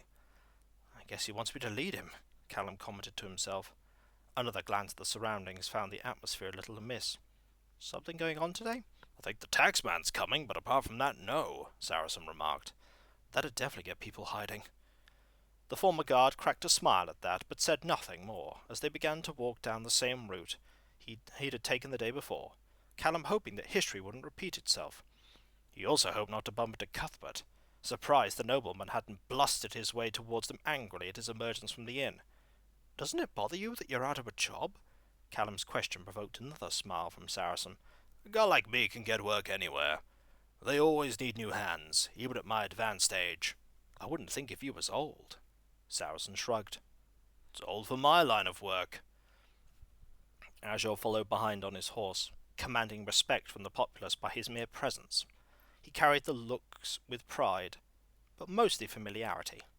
The few people that they encountered on the way out of the village gave Callum a wide berth, looking upon him fearfully. Terence sat in the same chair that he had been, made sure to look away as they passed. In all the years that he had known that man, Callum hadn't put him down as a superstitious type. Maybe he was reading too much into it all. He wouldn't know until it all died down. He hoped it would be soon. It didn't take long to get out of the village and once again down the road that would lead to the next town on. Even from that distance, Callum could see the smoking remnants of the fire that he'd been in the night before. A dark scar on the landscape, it spoke with a booming certainty of the destruction wrought there that night, visible to all but a mystery to everyone else. A shame, really, Saracen said to no one in particular. It was a nice woodland. Good game there to be had. You were in the middle of that, you know. I guess I was lucky. He knew better, but he still didn't think Saracen would believe him, not to mention Azure. Saracen chuckled. Must have used up all your luck in that fire. Don't go putting any bets on anything soon. That's my advice. The smouldering remains got closer as they walked, Callum able to smell the smoke even from here. Memories of the night were surfacing, but he kept trying to suppress them. The effort was futile, however. He gripped the handle of his sword tighter by instinct, expecting something to leap out at him from a nothingness. Azure stopped his horse and looked over at the scorched earth. You survived that, Azure half stated, half asked. I did. Unconscious. Yes, without any burns or adverse effects from the fire. Callum didn't have a suitable reply for a moment. It seems rather unlikely. Exceedingly. For a normal man. Azur's eyes looked at Callum. He could feel them on the back of his head. That made him uneasy, but he turned to meet the questioning gaze of the knight. I am a normal man, Callum protested flatly. So you say. Azur looked beyond the former forest in the distance. Perhaps you are protected by the gods, perhaps by darker forces. Either way, it warrants further investigation. What, you're going to take him to a seer to have him divine some portent about his future? Saracen asked, getting a stern look in response. You doubt my judgment. Sure as heck I do. Saracen made a sweeping gesture with his free hand at the ruined forest. Old men with beards who con people with illusions of great wisdom when they make it up on the spot and tell people the fates must have changed if they're wrong. He has not spoken an ill word to me yet, Azure retorted. His wisdom has kept me on my true path. If you say so. So now we're here, you're just going to repeat the same questions as you did in the village? As I said, it may trigger his memory of what happened that night. Callum looked away from the knight, not wanting to give away what he knew. Azure didn't seem the safest person to tell it to anyway. Do you remember anything about what happened? Callum took a deep breath, the pain and the terror in his mind replaying as he recalled the combat, the imposing figure, the rescue. Nothing I haven't told you, no. I'm sorry, he lied, hopefully convincingly. The knight narrowed his eyes, as if watching his every muscle twitch. Callum was about ready to crack under the pressure, spill everything to the warrior who stared him down so.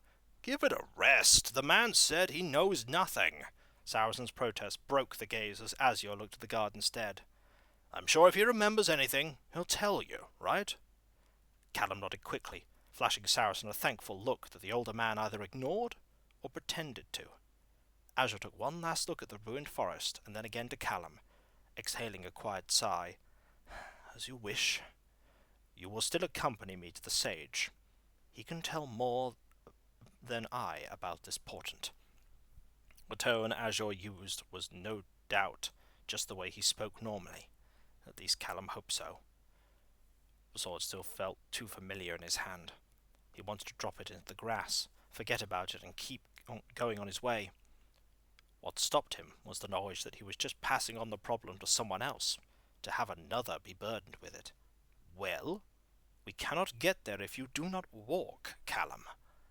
Looking up, he saw that Azure had tried to move ahead, and had turned to see him not following. Sorry. His mumblings made Azure shake his head, almost in disappointment before he resumed the slow trot of his horse. He caught up with Saracen, who smiled at him. Could be worse. You could have died in that fire. Callum briefly wondered if it might have been better that he did. That's true. A pause as they walked in silence.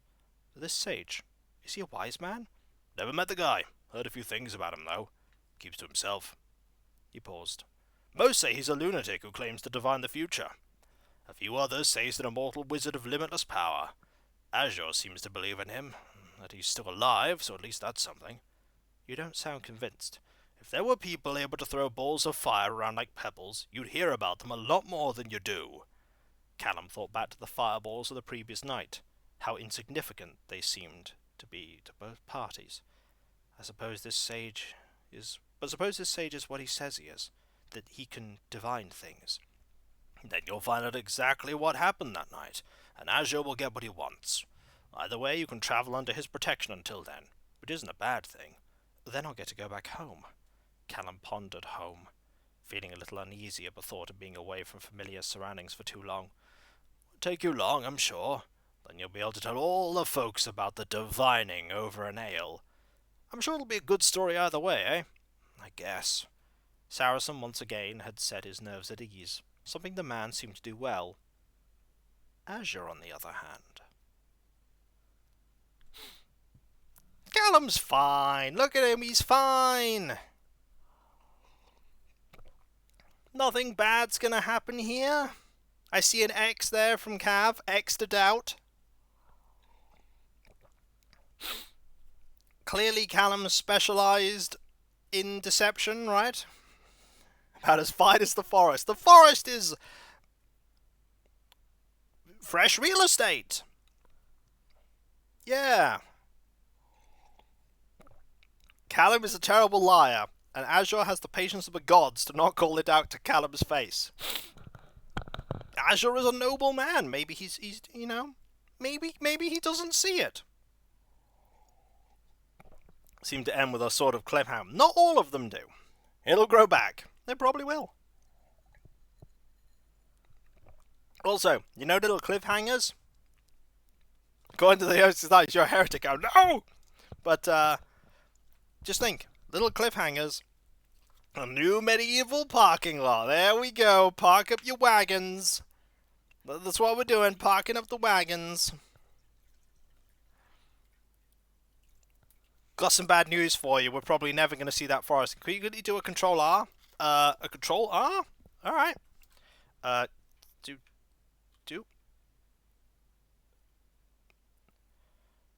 I've pressed it. I don't know if it did anything. That's fine. Okay. No problem. Do people want me to just go straight into chapter 4?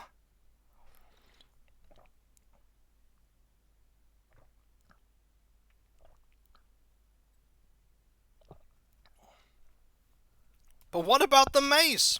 Oh, you should click on that page first. Oh, okay. My bad. There we go. Better. Real time cap hotfix. Maybe it could help Callum lose his tongue if Azure told him why he was interested. Well... Callum made a bad deception check. Do people want chapter 4? Do you want it now? Because I can provide it now. Yeah! Yee! Okay, that's encouraging. Let's go. Chapter 4. The rest of that... Oh, hello there, 42. May I have a drink first? Already did. Chapter 1 again. Chapter 4. The rest of that day's journey was in relative silence, save a few passing remarks about their surroundings. Sticking to smaller, out-of-the-way paths, Callum took in the rolling hills and peaceful countryside as he walked with Azure and Saracen. A few tiny hamlets dotted the landscape far from the worries he had, patches of golden wheat breaking the walls of greens. Azure had been casting glances at him from time to time, perhaps to glean a hidden motive or weakness, all of which made Callum feel like a prisoner despite the knight's manners and politeness. Saracen had noticed them as well, but kept silent. The knight's stare made Callum focus on his surroundings more than his companions, trying to distract his worries with the pleasant scenery. As the hours went on, he started to feel a nagging fear inside of him that wasn't caused by Azure's watchful gaze. From out of the dark corners of his mind, the eyes of the previous night's foes were creeping into his thoughts. The forests and the peaceful settlements were burned away, leaving only the curtain of glowing white eyes and the dark warrior. Furrowing his brow, he quickly cast off his concerned look so as not to draw suspicion, but something about those eyes bothered him. He didn't know why, but then he didn't know much about that night at all. A myriad of questions he both wanted and didn't want the answers to. His fear began to return as the sun made its steady descent to the horizon. "Been a long day, huh?"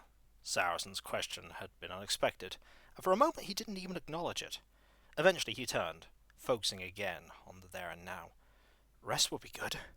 The raised eyebrow from the older man set him ill at ease. "You seem like you're somewhere else." "I guess I am," he admitted, looking up to Azure. He seemed in a place of his own also, focusing on the road ahead.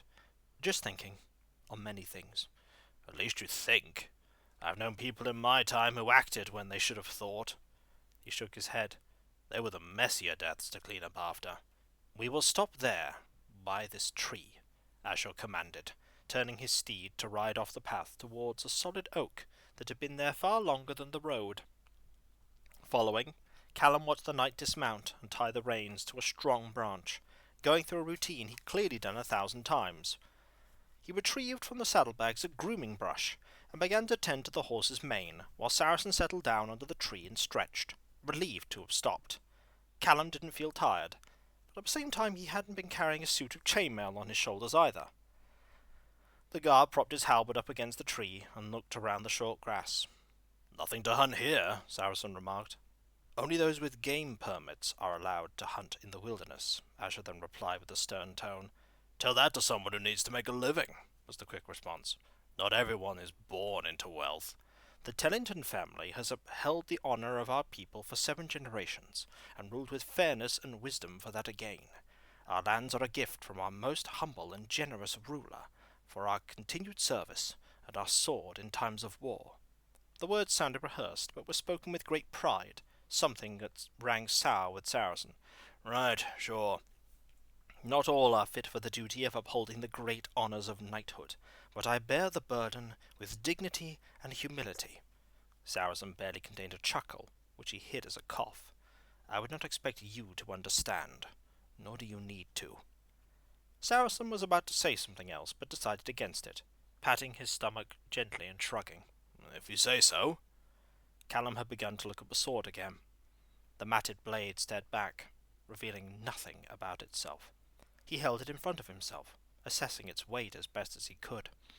Azure watched him as he tried to hold it in what he thought was a position ready to swing the blade. When he did so, it was clumsily, though the sound of it slicing through the air was distinct. It was as if the weapon cleaved the very winds in half, wounding the natural forces of the world. "Balance your posture," Azure told him bluntly. He turned to see the knight watching him. "You do not want to swing, so you put yourself off balance. Without a shield, you will wish to strike out while protecting yourself at the same time. And if that fails, kick some dirt in their eyes," Saracen added with a smirk. He ignored the knight's glare. "Sand works too. It gets them just as dead." "I was just seeing how it handled, that's all," Callum told them. "I don't want to ever have to use it." "Times we live in, you might not have much choice, what with brigands and cutthroats in dark alleys and the robber barons. I'd rather have a blade and never need it than be without it and get my neck slit." He didn't have a reply for Saracen, putting his blade down after wrapping it up again in what remained of the cloth that it had been bandaged in. As the sunlight began to wane, hunger arose. Callum realizing he hadn't brought neither food nor his possessions with him. He hadn't much of either anyway, so it wasn't a huge loss. But what he did have, he worked hard to attain. He didn't bring it up either. He doubted Azure would understand. He probably had an entire castle to himself or something to that effect. Ignoring his hunger, as he had many times before, Callum settled down by the tree, wondering how quickly he'd be able to fall asleep in the open countryside. He hadn't been on the road like that for such a long time. He wasn't used to it. "I don't know about you lot, but I'm going to get some sleep," Saracen said, placing his chainmail off to the side. "Wake me up when it's sunrise." With that, the man shut his eyes. Callum watched Azure as he took the large bundle from his horse and unwrapped it on the ground, revealing pieces of a suit of armour. Callum immediately thought of the plate mail he'd seen the night before, and while Azure's set was similar to that of the Golden Warrior, it was far plainer, and not forged from gold. "You will assist me in cleaning this," Azure ordered without looking up. "Can you not clean it yourself?" Callum asked. "You will hold the armour still while I clean it." Standing up and heading towards the regalia, Callum held down the breastplate Azure indicated to. Azure began to polish the immaculate metal, an activity Callum saw as pointless. The armour looked fine enough, and Azure's efforts seemed to be making no difference. "This is an activity my squire would normally do. But he is not here, and you are not him," Azure explained simply. Callum was silent for a while, but eventually mustered a question. "So you were trained by your father, I imagine?" Callum was curious. All knights are first assigned to other knights as squires, learning the ways of chivalry and the roles and responsibilities of knighthood first-hand from a paragon of said virtues, Azure stated, almost trained to do so. "So it would be possible for anyone to become a squire and be trained by a knight?" Azure indicated to one of the thigh plates, which Callum held down for him without a word. "An absurd statement," the knight retorted quickly. "Only those of noble blood are able to comprehend and learn the difficult teachings of knighthood. You can't have always been nobility. People aren't born noble." Azure stopped then, and stared at Callum sternly, angrily. "Are you implying that my blood is not noble?" "No, you are merely nothing." Callum then realized that Azure was gripping the handle of his sword. "Most other knights would not take your words so lightly." He gripped the handle a little tighter. "Some would want blood for such an insult." Callum felt intimidated, on edge from the aggression of a man who until a moment ago had been so civil. "And you?" Azure looked at him for a moment longer. The knight then let go of the blade, exhaling a deep breath. "As a man of such low birth, you clearly do not know what you are speaking of, so I shall give you the benefit of ignorance. I am willing to forgive those who know the error of their ways," Azure told him slowly. "I'm sorry if I insulted you." Callum's response was quick. He had no desire to find out how sharp Azure's sword was. "Indeed." Azure bundled the armor back up quickly, deciding against cleaning the rest. "Rest. We will continue. We will travel much tomorrow." The menace of his voice had all but vanished, as if the apology given had mollified him. His eyes, however, had something different to them, a hint of disappointment. Callum had hoped Azure would be willing to be questioned, but in hindsight, it was a foolish presumption. The knight's words during the day had been full of self-importance. Azure settled down to rest, closing his eyes and drifting to sleep without difficulty. Only Callum remained awake now, looking at the horse. The steed stared back, but if the horse had any insight, it was keeping it to itself. He found a relatively comfortable part of the grass and settled down on it, the warm night enough to not need a fire going. He didn't, however, close his eyes, afraid to. There was nowhere for an enemy to hide, but they had appeared out of nowhere before, as if part of a darkness itself. A repeat of the visit from the man in black was not what he wanted, but he couldn't fight fatigue forever. Despite his fear, Callum slowly found himself floating off into rest, hoping that his night was uneventful. Saracen had been awake for a half hour. He'd watched the night rise with the sun and begin his morning ritual to prepare for the day ahead. The former guard said nothing as he leaned against the tree, relaxing. Saracen knew that Azure would ask for his help at some point. The knight wouldn't be able to secure all the straps by himself, even if he had half the mind to let him try. He glanced over to Callum, who seemed fast asleep in an uncomfortable position. The knight had noticed his gaze, watching him silently. Saracen turned and folded his arms, expecting a high and mighty statement that never came. "We're going to have breakfast?" Saracen asked, half knowing the answer. "We must head off soon if we are to make good time." "You're really keen to talk to this sage, aren't you? What do you actually think he can glean from tea leaves and stones?" The knight frowned as expected.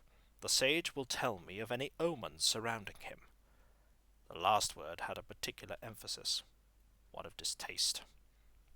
It made Saracen cautious, but the knight was in a talkative mood, and so he had to pry further. "What omen can there be from a burning forest?" Saracen had an idea of what the man meant, but wanted the knight to say it himself. "Forest fires happen. That man, unconscious and helpless, survived an all-consuming inferno without so much as a single burn. It is beyond luck." The guard stood up only when he saw that Azure now needed his help with the straps. Without needing to be asked, he began to secure and tighten those that the knight could not reach, one at a time. "So why not go alone? It's not like Callum's going to run off anywhere, is it? If a sage brings up something odd, you can return and talk to him about it then." The knight's silence betrayed a lot more than words could. "Unless you think he's dangerous." "I think nothing of him yet." Azure's response didn't reassure him.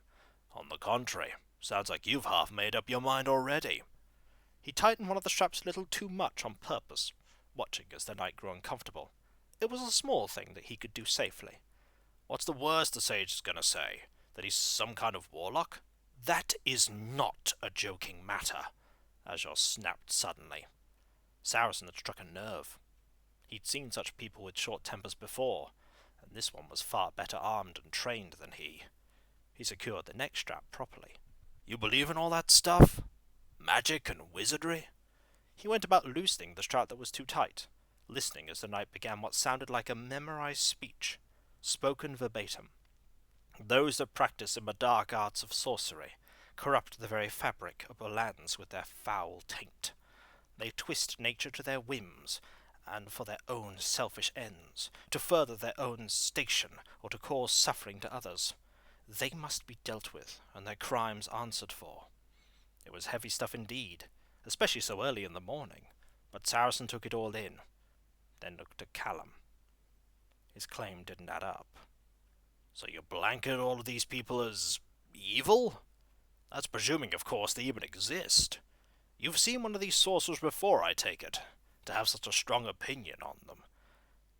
If I have seen them or not is irrelevant. Saracen almost chuckled, but managed to suppress the urge, grinning in disbelief instead. It's entirely relevant. You think like that, and you'll likely send all kinds of people to bad ends, even if they're not a sorcerer. I have yet to see what good output burning down an entire forest yields. Again, you're presuming Callum did that. Saracen had finished with the straps on Azur's plate mail, taking a step back. Azur looked every bit the knight in shining armour, but he could see through the outward appearance to the pondering mind within, and saw little virtue. I act only to protect the kingdom in the service of my liege, came the rehearsed reply. And what if the king was a sorcerer, What then? Azur looked horrified at the very thought. Well, would the king have to be dealt with too? The king is no sorcerer! Azur's hand was close to his sword handle. Saracen had his halberd not a step away, but knew it wouldn't be needed. How do you know? There was a pause after that question, one that made Saracen smile. You don't, do you? If a sage told you that Francie was a warlock, he is not. Do you really think Callum would take such a small payment from a noble, go out into the woods and set fire to everything with those so-called sorcerer's powers, and then leave himself to the mercy of the flames? Even if he had a way to protect himself from it, imagine what would have happened if someone had come across him and just stole everything he had, or worse, killed him. Saracen took a step back to raise his halberd in hand. Why don't you just pass your judgment on Callum now if you're so sure he's guilty? Heck, why'd you give him the sword so he could defend himself? He would be no match for me in single combat, Azur scoffed. Like you'd use the sword if you're right, which you're not. Azur seethed silently for a few moments. I shall await the answer of the sage, Azur finally told him. And if the sage doesn't tell you what you want to hear? Saracen could fill the gap that lack of response left behind. It didn't give him hope for Callum's situation, especially with the power that Azur seemed to hold in the area. We shall talk no more of this. And with that, the knight had killed the debate, stone dead, leaving him to do the finishing checks of the straps. Saracen looked once more to Callum, knowing that he'd have to watch out more closely for the man he was beginning to think of as a friend. Before he knew it, Callum's eyes opened. His back ached, but the relief at still being alive made that feel insignificant. Looking for the others, he found both his travelling companions were awake. Azur, now clad in his plate mail, was by his horse putting things into one of the saddlebags, while Azur was watching the spectacle, weapon resting in hand. Azur didn't acknowledge him, but Saracen gave a smile and walked up as he rose to his feet. Looks like you slept like a log, the man remarked. Didn't want to wake you. A better night's sleep than I would have imagined for sleeping on the grass. We should get moving, Azur told them as he once again got on his horse, trotting gently back to the path. No breakfast then? Saracen half joked. His request fell on deaf ears. Thought not. There'll be plenty of places to eat when we get to town. Few would I be able to afford, Callum remarked. Saracen's smile widened as they began to follow in the horse's wake. I'll show you my favourite taverns when we get there.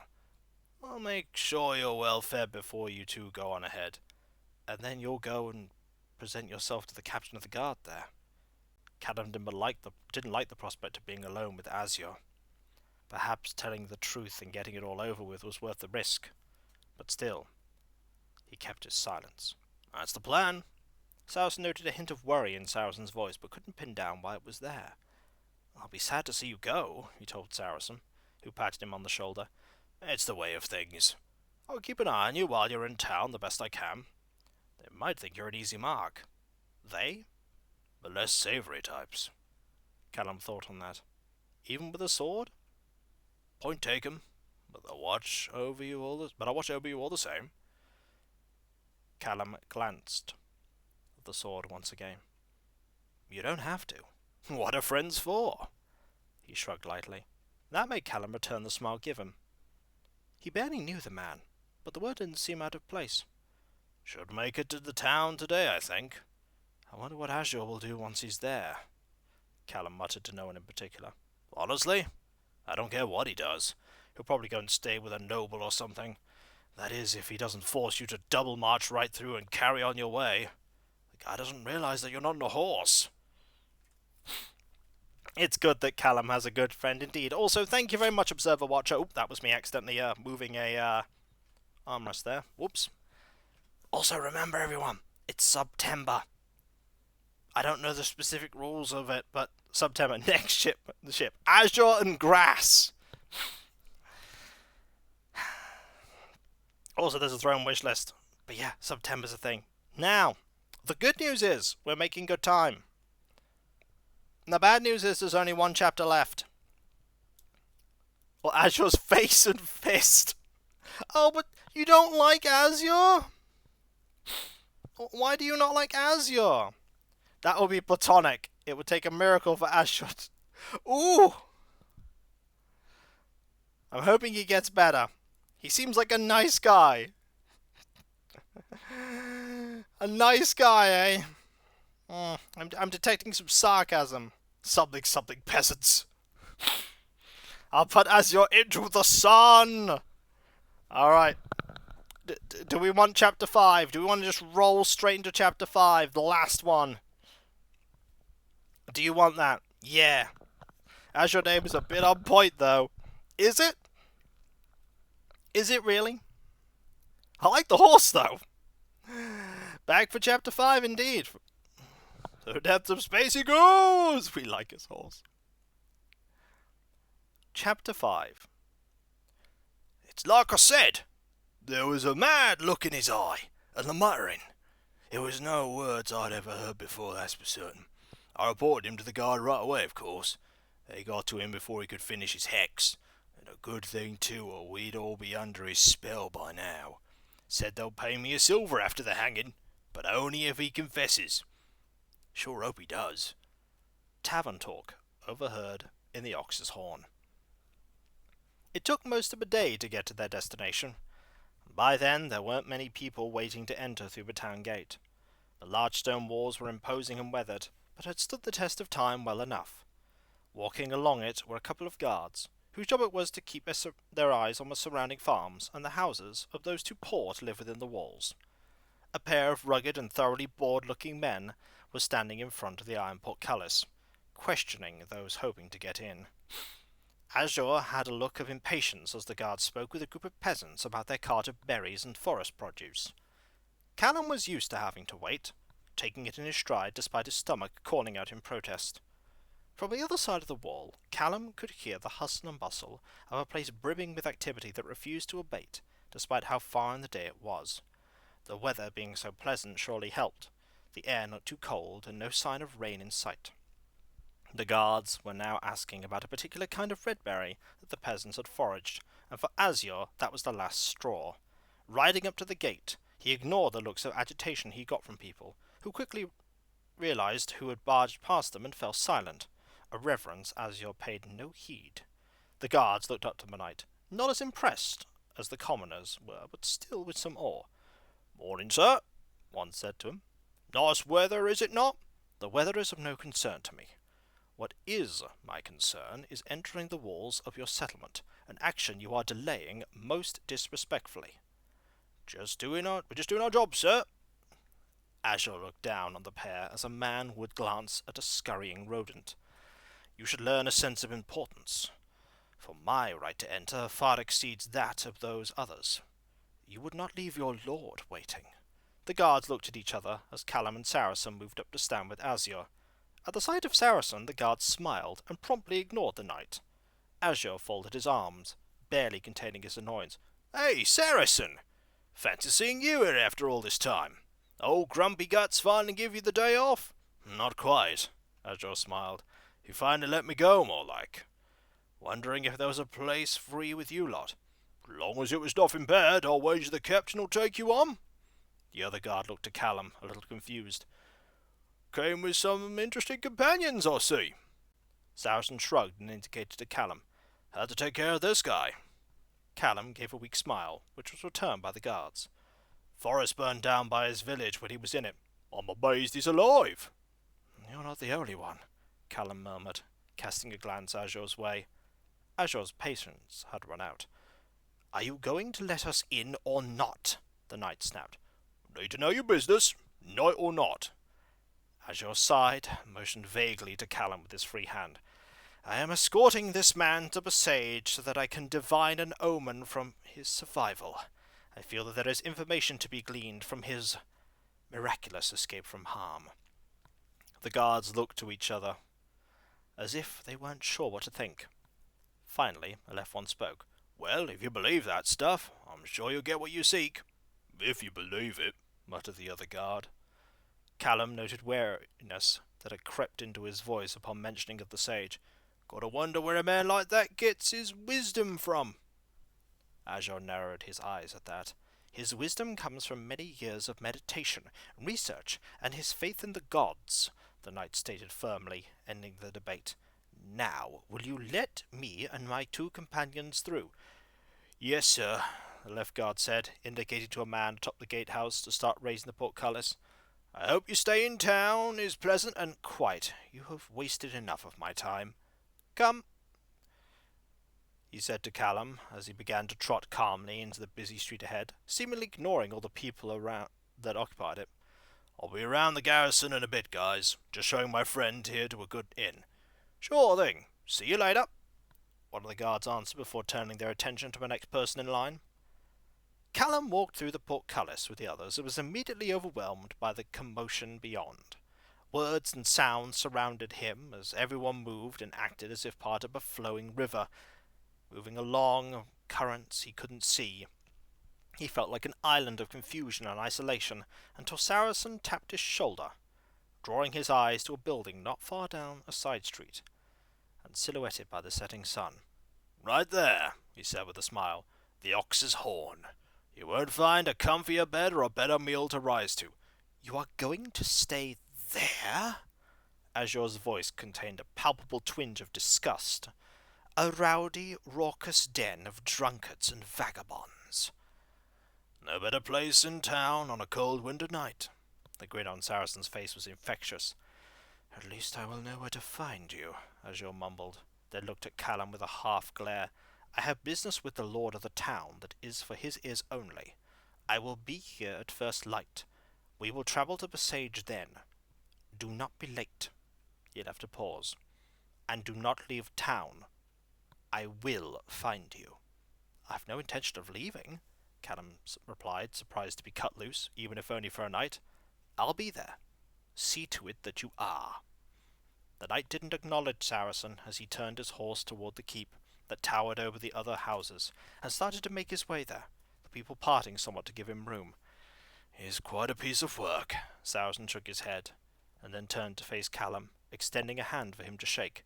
"If we don't ever meet again, it was a pleasure. You spend that money you got from Cuthbert wisely." Callum gladly shook the hand and nodded, smiling himself, a little sad to be saying goodbye. "And if he comes after me?"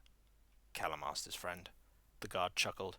"If he's coming after you for a handful of silver, he's got far bigger problems." "I guess you're right," Callum smiled weakly. "Thanks for all you've done." "It was nothing. Least I could do." "Take care of that sword." The last words reminded Callum of the reason he was there to begin with, glancing about for threats that weren't there. When he turned back, Saracen was gone. For a moment he felt adrift and without purpose, a feeling that never sat well with him. Deciding it was best to go somewhere rather than be an impediment to the flow of town life, Callum headed towards the inn. To his right, he spotted a few market stalls and scanned them briefly. Each one was selling different kinds of bric-a-brac, from small wooden carts to salted meats. The sellers hawked their wares with years of experience, but even that was almost inaudible compared to the loud din all around him. As Callum passed a third store, he stopped, noticing something that took his eye. The person immediately behind collided with him. "Watch it!" the taller man hissed. He then noticed the sword and turned his gaze as quickly as he shouted, "Sorry." A moment later he was gone.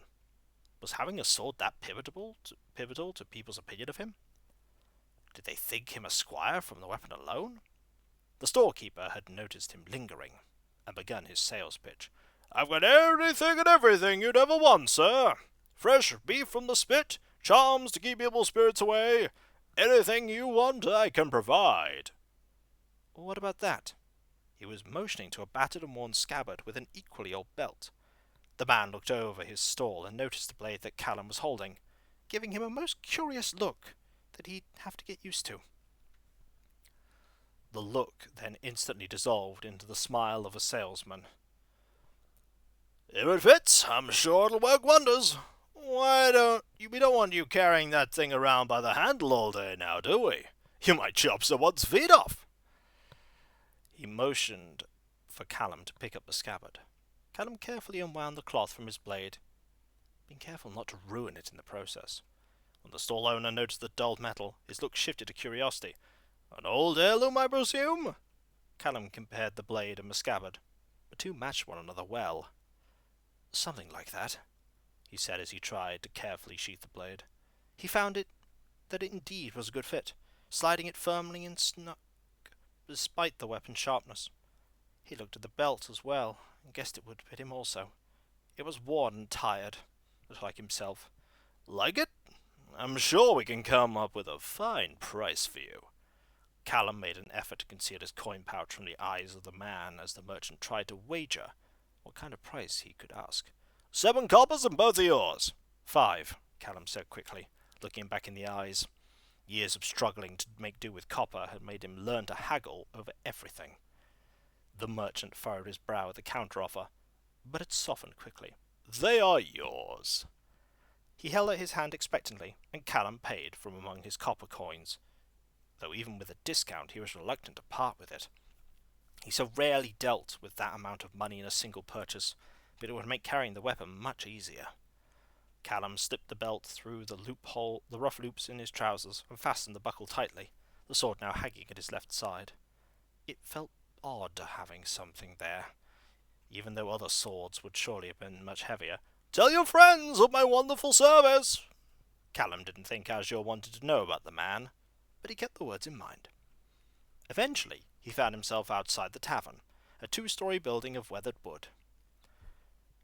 Boisterous singing and laughing could be heard from within, most of which was about drink and more drink. Callum took a breath and pushed the door open, only for the stench of cheap ale to overpower his senses.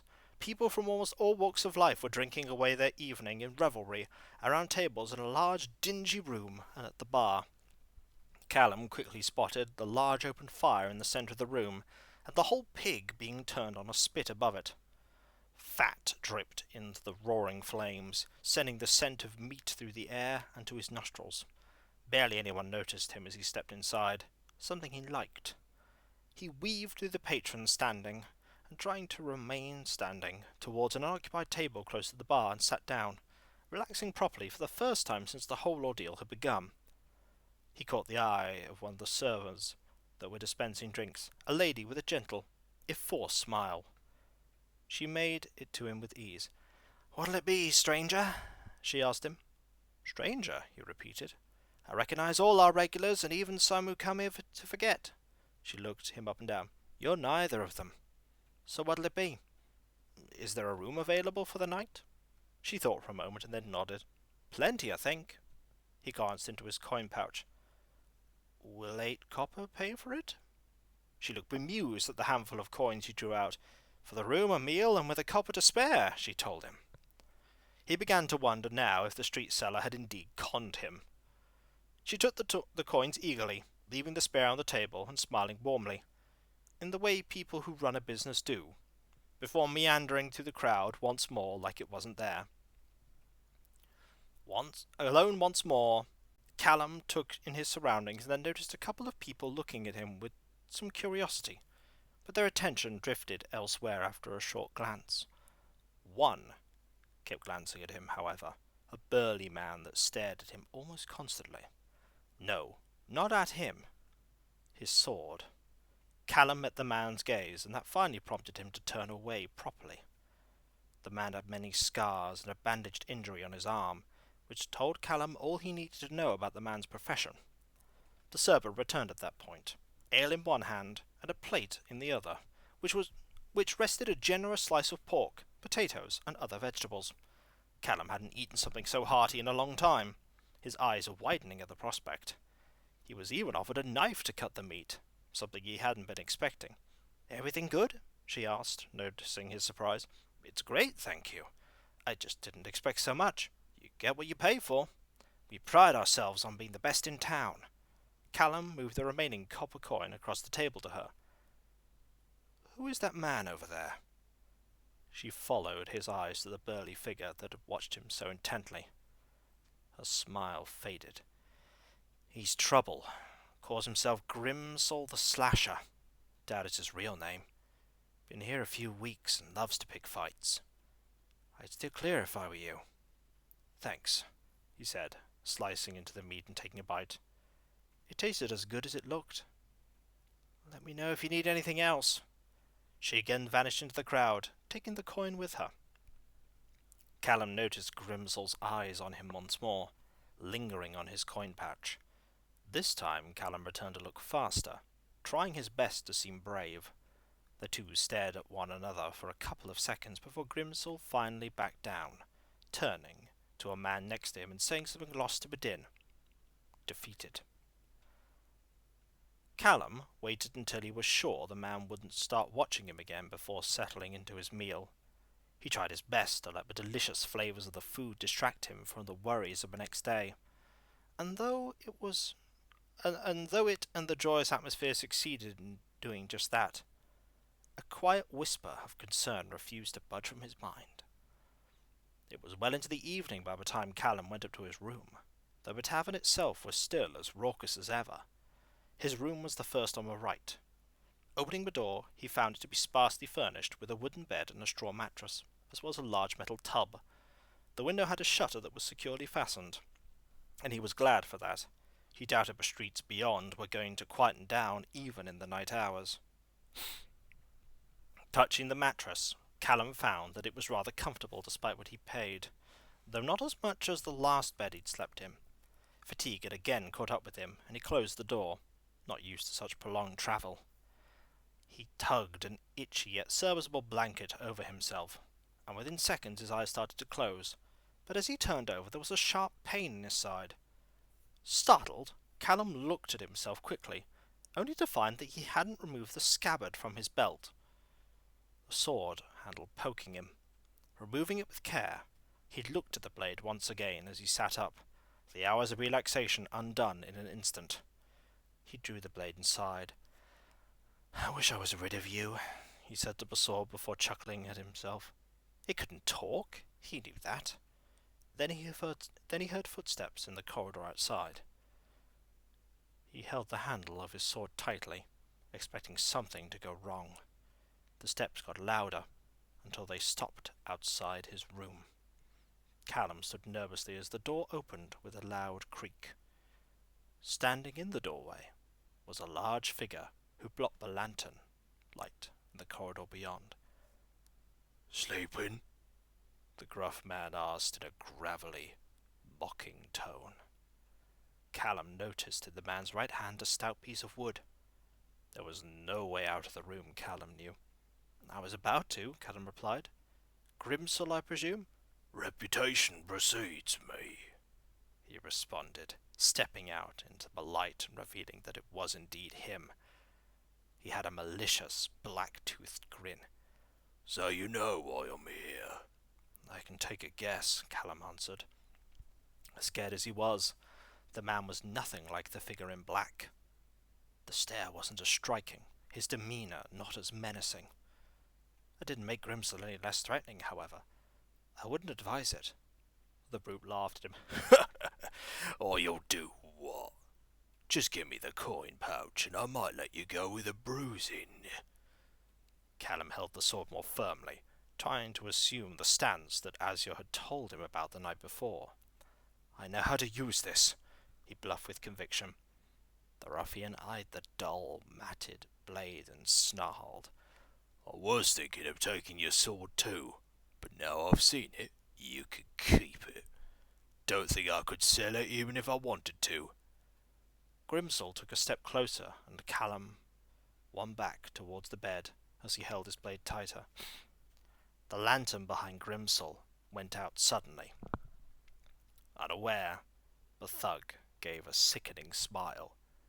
"I'm going to enjoy this." Grimsel was about to move, but stopped suddenly, a look of shock on his face that quickly lost focus.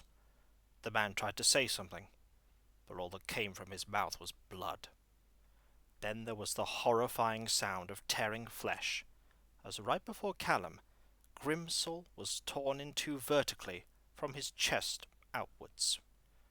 Guts and viscera spilled and gushed out of the growing gap as the man was rent asunder in the space of a second. Callum exclaimed in shock at the bloody sight, but quickly looked beyond the pile of flesh to see a new figure in the doorway, larger than even the ruffian. Callum's breath stilled at the sight. He didn't have time to ask himself what kind of person was capable of doing that as the newcomer stepped into the light. The sight struck terror in his stomach. No. Standing 7 foot tall and splattered with blood was a creature covered in fine red scales save for its claws and eyes. The claws were sharp and bestial, body muscular and broad. It possessed an almost lizard-like head that looked directly at him. It lacked the spikes, horns, or crests of its kind, however, possessing a humanoid shape that was at the same time alien. Its entirely white eyes glowed with unsettling energy and smoked with silent rage. Naked and lacking any gender-specific anatomy, it ignored the heap of meat before it that had once been Grimsel and watched Callum intently, muscles twitching as if it was holding back. Callum remembered all too well those eyes and what they meant. The man was still after him. The creature lunged at him suddenly, teeth bared as it sought to catch him and claw him to pieces, just like it had Grimsel. Survival instincts kicked in, Callum diving to the side to avoid the creature's attack. It collided with the bed, wrecking it. In a blur, it turned its head and lunged out at Callum again, only just missing him with its claws as he rolled aside. The thing was looming over him, wasting no time as it again tried to slash at his chest. Callum swung with his sword in desperation, having nothing to lose. The blade sliced into its body with ease, the creature recoiling as it pierced its scaly hide. It bled no blood, instead oozing a black ichor-like substance from the injury. It looked at the sword, now stained with the thing's life fluids, and Callum too stared, amazed at what it could do, before swinging again clumsily. This time the creature darted backwards, expecting the blow and easily evading it. Callum rose to his feet quickly and tried to strike again, but that was also dodged. The creature responded by backhanding Callum in the chest, knocking him across the room and into the wall with some force. He felt pain shoot through his system twice-fold from the blow, struggling to remain standing. The hideous beast glared at his blade, Callum's heart beating like crazy even as agony pulsed in his head. He'd gotten lucky with his first strike. He wouldn't get such a chance again. Then there was a voice from the corridor beyond. "What the— Hey! Hey, you!" When the creature turned sharply, it was struck by Saracen's halberd. Wounded a second time, but not as deeply by Callum's blade, it snarled with anger and bestial hate. The guard realized then what he'd attacked, his expression a mixture of horror and confusion that quickly faded when he noticed Callum's distress. A steely expression washed over him as he readied his polearm to fight. "Come on! Come get me, you— whatever you are!" His goading paid off. the red-scaled monster surging towards Saracen instead. He swung for the thing's leg and drew Ico with a glancing blow, which made it stumble. Callum was now steady, albeit with pain that pulsed through his head and back. He watched breathlessly as the creature swung wildly, Saracen barely dodging back as he struggled to come to terms with its speed. The creature bull-rushed him suddenly, shoving him into the corridor and against the wall. Callum felt dizzy, but managed to stagger from the wall as Saracen only just managed to keep the creature's snapping jaws at bay with the shaft of his halberd against its neck. Callum moved with unsteady steps to strike at the red-scaled monster, but it noticed, swiping out at him aggressively. Callum retorted with an equally aggressive attack, which took off its hand with practically no effort, something Saracen's halberd had been unable to do. It growled loudly and angrily, ichor seeping from the stump as its fury only intensified. Callum barely noticed its remaining claw dragging through his shirt, digging into his skin as it retaliated instantly, instinctively. Agony consumed him, Callum stumbling back as he clutched his bleeding wound. Desperation started to surge up in his body, along with something very odd. It was a quiet, tingling feeling that appeared to numb the pain, but also confused him, not unlike what he'd felt when he first grabbed the sword. He ended up against the back wall, leaning on it for support as he found himself both exhausted and full of energy all at once. The creature turned from Saracen, ready to pounce upon him. "Hey! Fight me!" the guard shouted as he tried for another swing. It wheeled around on the spot and struck him firmly in the chest before his halberd connected. Saracen fell to the ground like a stone, groaning loudly. He gave a pained and apologetic look to Callum, as if he expected the end. The tingling had crept up Callum's arms now, threatening to consume his entire body. It felt foreign and at the same time wholly natural to him, but it was overwhelmed by fright as he watched the creature step up slowly. Its sharp teeth were clenched, purpose clear. When his fright was at its greatest, Callum felt an uncomfortable urge, unable to contain the strange feeling any longer. It overtook him as he looked up at the thing that was moments from killing him. He dropped his sword and his arm pointed to the beast, rigid with sharp needling pain. A sudden increase in temperature, brightness, agony. Then there was darkness.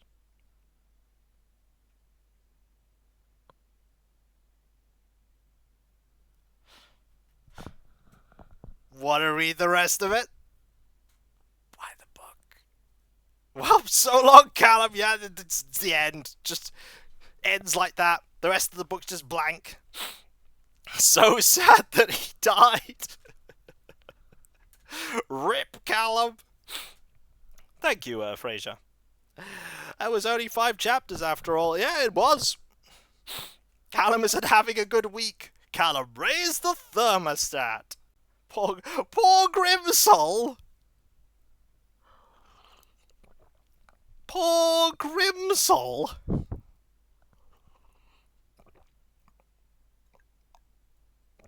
My favourite ship is sunk. Callum X Bed. He is now half the man he used to be. I think you will find he is now described as meat.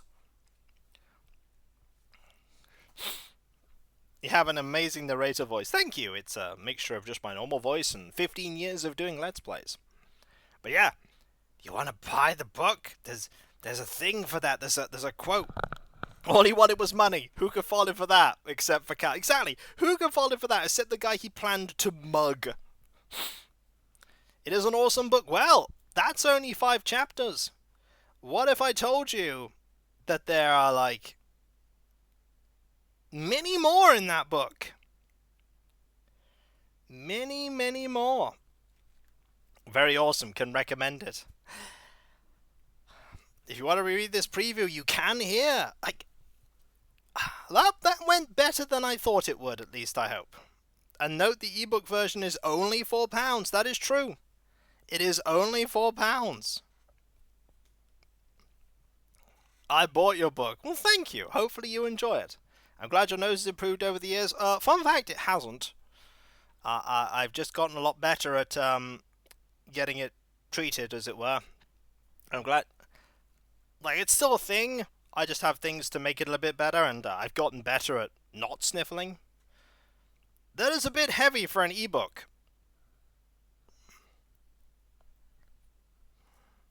Huh?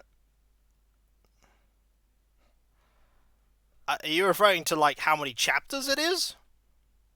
Because it's a lot of chapters.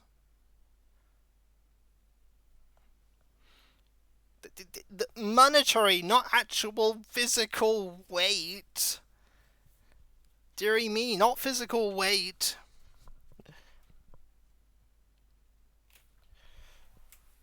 It's a chunky book. What you saw is under 10%. That is correct. What you saw is under 10% of the book. There is like 10 times that in the book. A little bit over 40 chapters, was a bit, yeah, 52 if you count the epilogue. I was saying listening to Kiko read while building Gunpla is an enjoyable way to spend an afternoon. You should try it sometime, Kiko. What, listening to myself? The VOD of this is going to be very interesting. It's huge. I have a soft cover and it's still pretty heavy. Good book to read while laying down. I may think about that, Alice. But hey, thoughts? Genuine thoughts. Genuine thoughts. I listen while shopping for a new laptop. This is where people go, I hate it. I was like, okay. I can find another cool breeze in, by the way. I'm like 80%, 60% through, but I'm so bad at finishing books. Enjoy my time listening. Looking forward to watch the VOD back from what I missed. I buy the audiobook. Oh, you see, the problem with that is it's a lot of effort to make an audiobook. Especially Chapter 2. Chapter 2 is a fun one. I think you'll find they do. Hey, I'm one of those people. I wrote a book. How old do you think I am? I wrote one. And I know people read them because they bought it. But have you read it? Yes. Yes, I have. Multiple times because I edited it. I have read it. Funnily enough, I have read my own book. I read 5 chapters of it right there. For you. Yeah, but how do you think the editing process works? It's a collaborative process. Yeah, it requires a lot of reading and rereading and then rereading and then rereading. I have many theories, but I'm waiting patiently. I want to read it. Well, there you can buy it.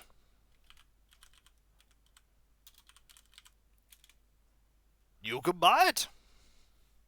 And for that, I noticed about to be 20 things that would re-edit during the stream. Oh no! Cav, no! Cav, please! We've still got book 2!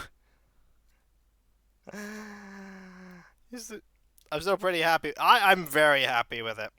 I'm very happy with it. Will the first book make more sense if I read the second book? I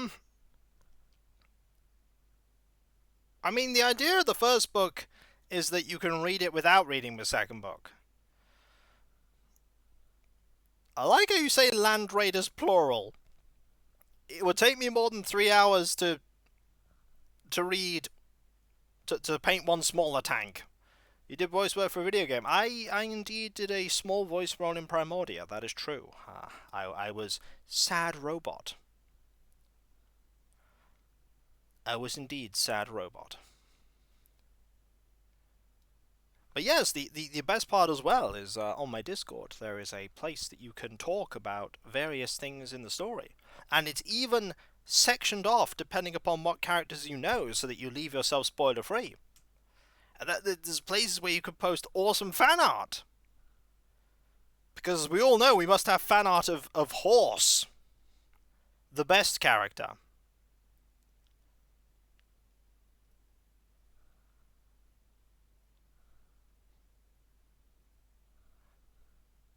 He'd ash your ex grass. And him just looking at grass and being like, no. Fun fact, over the many years, two characters that have no art at all, in any form, are Azure and Saracen. There's been no art for them ever. No art for them ever.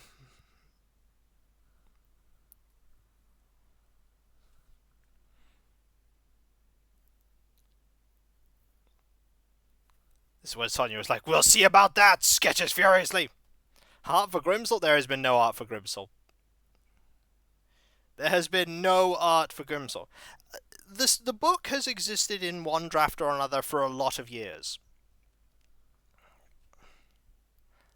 My drawing skills are subpar, so I will not be you won't receive any fan art from me. That is fine.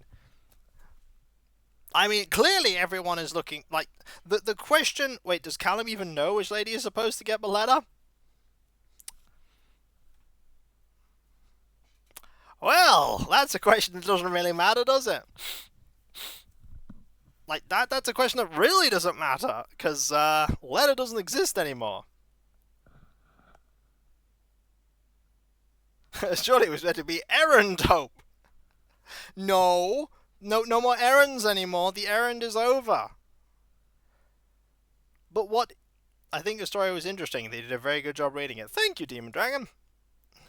And I hope there's a huge amount of work. It's amazing how much world building never makes it into them without the story that we feel into. Yeah, isn't it true? Loads of little world building just happens in the background that you don't see. It just like develops, like tiny little snippets here and there that they get brought in. Can you mention? Oh, I mean, I did start writing at one point a what if story that completely diverges into what happens if Callum didn't find that sword.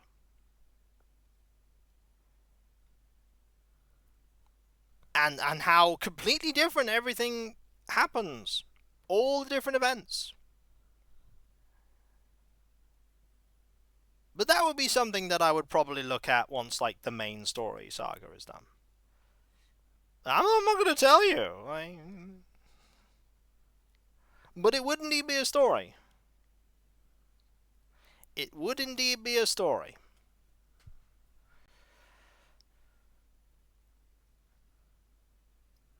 But loads of people probably have all kinds of theories about the sword, about the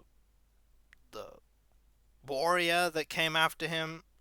Do you say how many books are planned? I know how many books are planned. I'm not going to tell you how many books are planned.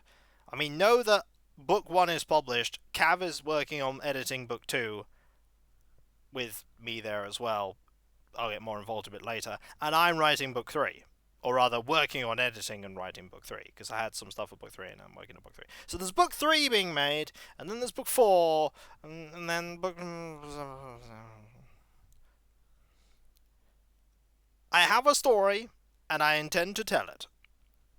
So, by the way, are the two figures coming out of the book, or is the bottom of the figures just a curved line? That's just a curved line. That is not a book. That is just a curved line. It's not a book. I always thought it was a book. Well, it's not a book. I've been seeing a book for 2 years. It's not a book. Kiko will write books until we can redeem Thank Cav. Well, that might be a while. Did you need an illustrator? Yeah, I had an illustrator. I had Sonya, the art bear. They drew the thing. Is the left person in... I mean...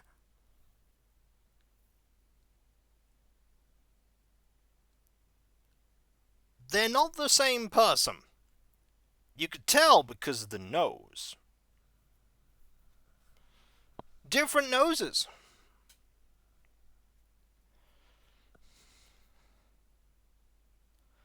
Okay, I need to know. Do they have their eyes closed? Or they have their eyes closed. Their eyes are closed. Maybe that person has starkly different left and right sides of their nose. That would take some doing. But no, different person.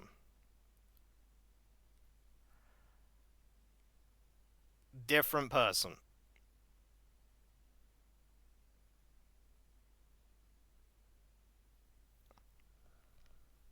This is when people are like, but what about horse? What happened to horse? Is horse okay?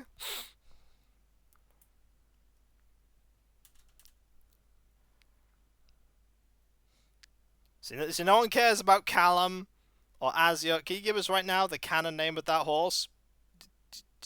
No.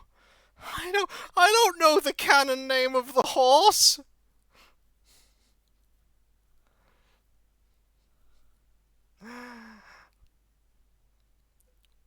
We will know what happens to horse in the book. Yes, I will actually give you that answer. You will in fact know and find out the fate of horse in the book. If you read onwards, you will discover the fate of the horse. Make it up. You're the author. Whatever you say is canon. What do you think, Azure would bother to name a horse? I'm not stopping you, Fraser. I'm not stopping you. I will think about what to name the horse. I will think about it. I don't have a name right now. No, it's his horse. It's not a horse he borrowed, it is his horse.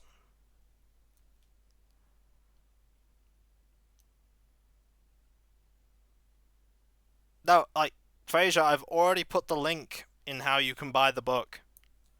I've put the link in there. You can buy the book that way. There are many links. There are many methods there in how you can buy the book. There. There you are. There's all kinds of different methods.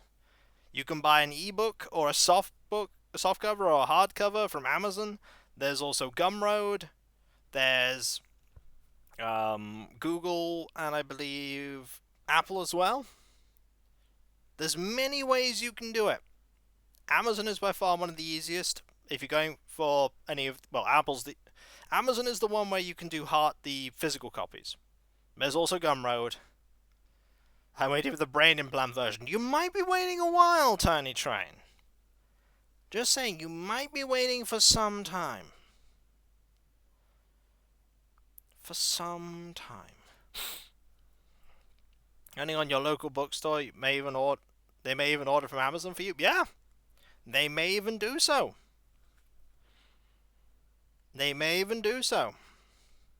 See, all you need to do is buy 5 million of them. Just buy 5 million copies of the ebook. And that'll be good. Just 5 million. It's a small ask. No? I'm kidding.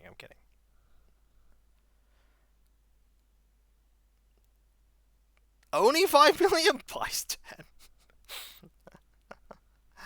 10. Send me the book over info link. I think you might be out of luck there. I don't have your codec. Sorry. Not a thing I can do. I know I'm the worst. Look into your face. But you see, there's the thing. Now some of you are wondering that haven't read it. You're like, what happened to Callum? What happened to the red thing? What is the red thing? Why did Saracen come to his aid? All these questions and more. What happened to Horse? All these questions and more can be answered in the rest of the book. Why is the red thing? Exactly. Why? Why is it? How is it? When is it? I want to Grimstall the Snatcher's tragic backstory. Well, the tragedy is that he's dead. Well, those of you who have read it are like, yeah. The tragedy is that he is dead. Very, very dead.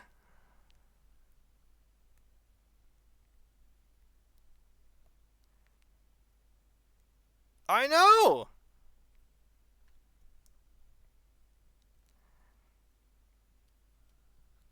His backstory is in 2B. His backstory is in many pieces and splattered all over the floor. Maybe a cleric can help him. No. No, he is very dead. Very dead. Gonna spoil that one for you folks. Yeah, A, his backstory is not appropriate for young children. 2, Grimsel is dead. I will repeat. Grimsel is dead. Very dead.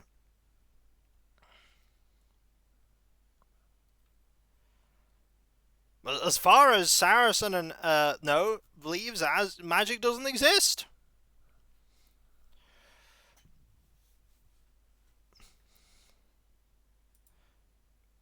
And I mean, who's gonna deny it? At least it's not on my original wit. That's just he's dead. Sorry, that's the one thing I can tell you. There's no Grimsel in chapter 6. But you know what time it is, folks. As enjoyable as this experience has been, and it has been enjoyable. But what about book 3, Cav? Is there Grimsel in book 3? No! He's dead! You don't get better from that!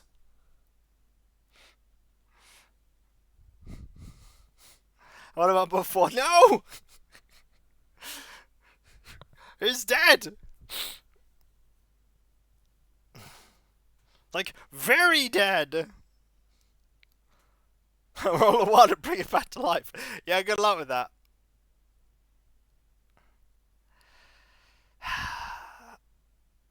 So, is Mr. Halloween raiding by any chance? Thanks to the book reading stream, and hope you have a good rest of your night. Most of my night is going to be spent trying not to melt, as it's really hot. Ween is streaming, excellent. We shall raid him. I will believe he's dead until I see the proof that he was buried. Farsight, I will just say, was the point when I stopped referring to him as a character and instead referring to him as meat not clue enough for you?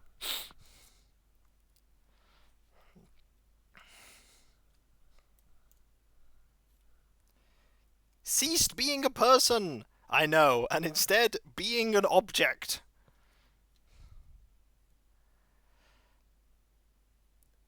Trust me, it's just that it's extremely hot. Like, I'm afraid antiperspirant is not going to help. But I appreciate the sentiment. Anyway, thank you all ever so much, everyone, for being here. Because seriously, you are all absolutely amazing, fantastic, and brilliant, and wonderful. And I hope that you enjoyed this. It was a very different experience. Next week we shall return to, just got here to see the VOD. That you did. No problem. But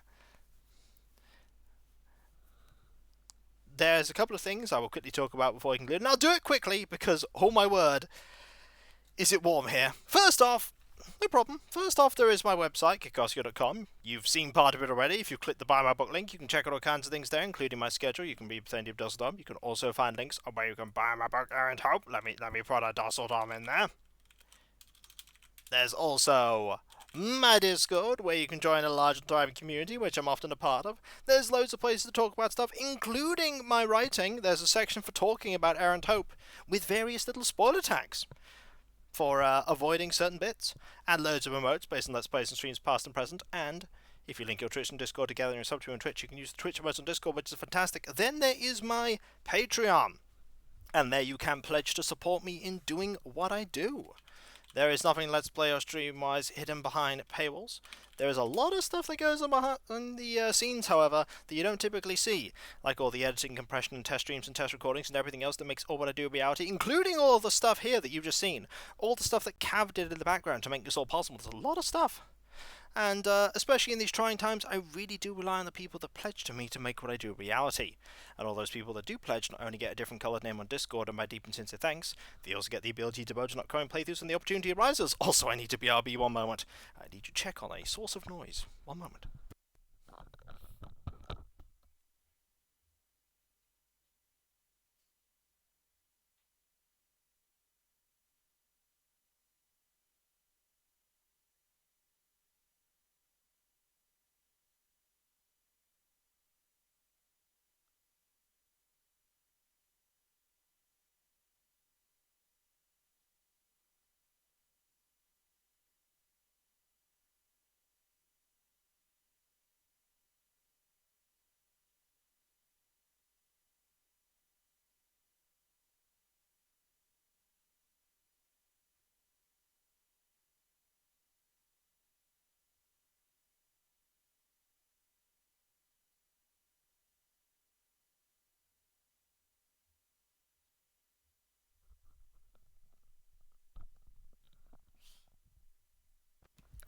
Oh, I knew someone would mention Grimsel there.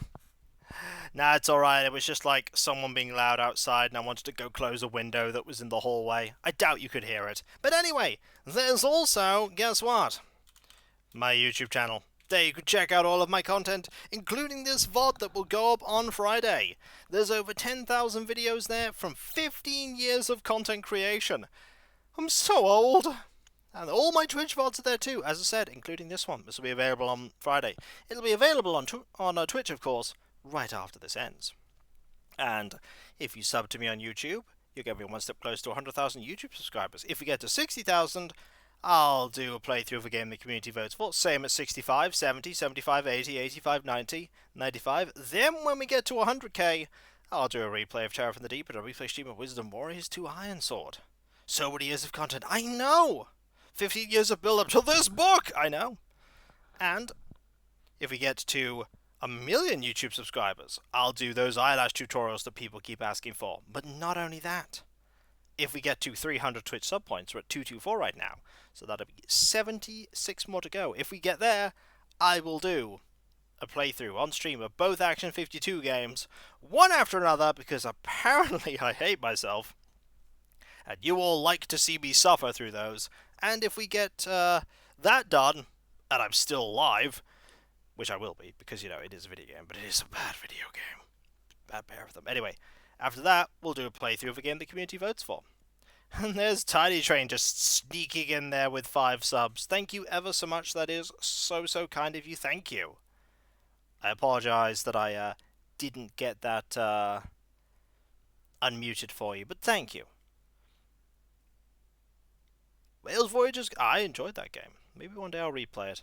But finally, there is my many social media accounts. I've got Twitter, I've got Mastodon, Instagram, and then there's Discord and my YouTube community tab. And there you can get notifications about when I start streaming and my Let's Play videos go live and all kinds of random other stuff. But that is not all. There is also my Throne wishlist, where you can check out all kinds of stuff. You can even suggest stuff to go up on there. But finally, there is me thanking all of you, because seriously, you are all absolutely amazing and fantastic and brilliant and wonderful, and I could not do what I do without you, and I wouldn't want to do what I do without you. Book included. You are the reason that I could do all of this. You're the reason this could be my job, and I've never been happier creating content for all of you than I am now. Because you're just the most fantastic and wholesome and supportive and wonderful and kind and generous community ever, whether you're pledging to be on Patreon, subbing to be on Twitch, or just lurking quietly in the background and saying nothing. You are all just amazing. Like, you truly are. You're all just fantastic. And with your continued support, I'll be able to keep doing this for as many years as is possible, and that's what I intend to do. Be it my Let's Plays, my streams, all these books that I'm really intent on finishing. I will get these books finished one way or another. Thank you all ever so much for supporting me. You're all wonderful. Seriously, thank you. Thank you so much. Thank you. And whether it be morning, afternoon, or evening, I want to hope that you have a fantastic rest of your day, and I hope you achieve everything that you set out to do. The next stream is business as usual, back to Animal Crossing New Horizons, 2 p.m. BST. They'll be adorable, they'll be silly, there'll be more of Toby, and maybe there'll be a couple more photos. But either way, I think it'll be in the back of your mind, won't it? Did Callum live? Is Saracen okay? What about Grimsel? What about Horse? Buy my book! And you can find out. You know you want to find out. And so, I'll catch you next time, folks. And I'll see you then. What about the window? Exactly! Later. And remember, be nice to each other, everyone. For if everyone is nice to each other, the world would be that much better a place. And we all want that, don't we? Well, I certainly do. And I hope you do too. Later. Buy my book. Ooh. Gotta put the buy my book in there quickly. Ooh. Did I think I pushed it enough? I think I did push it enough. Maybe. No problem, Ada.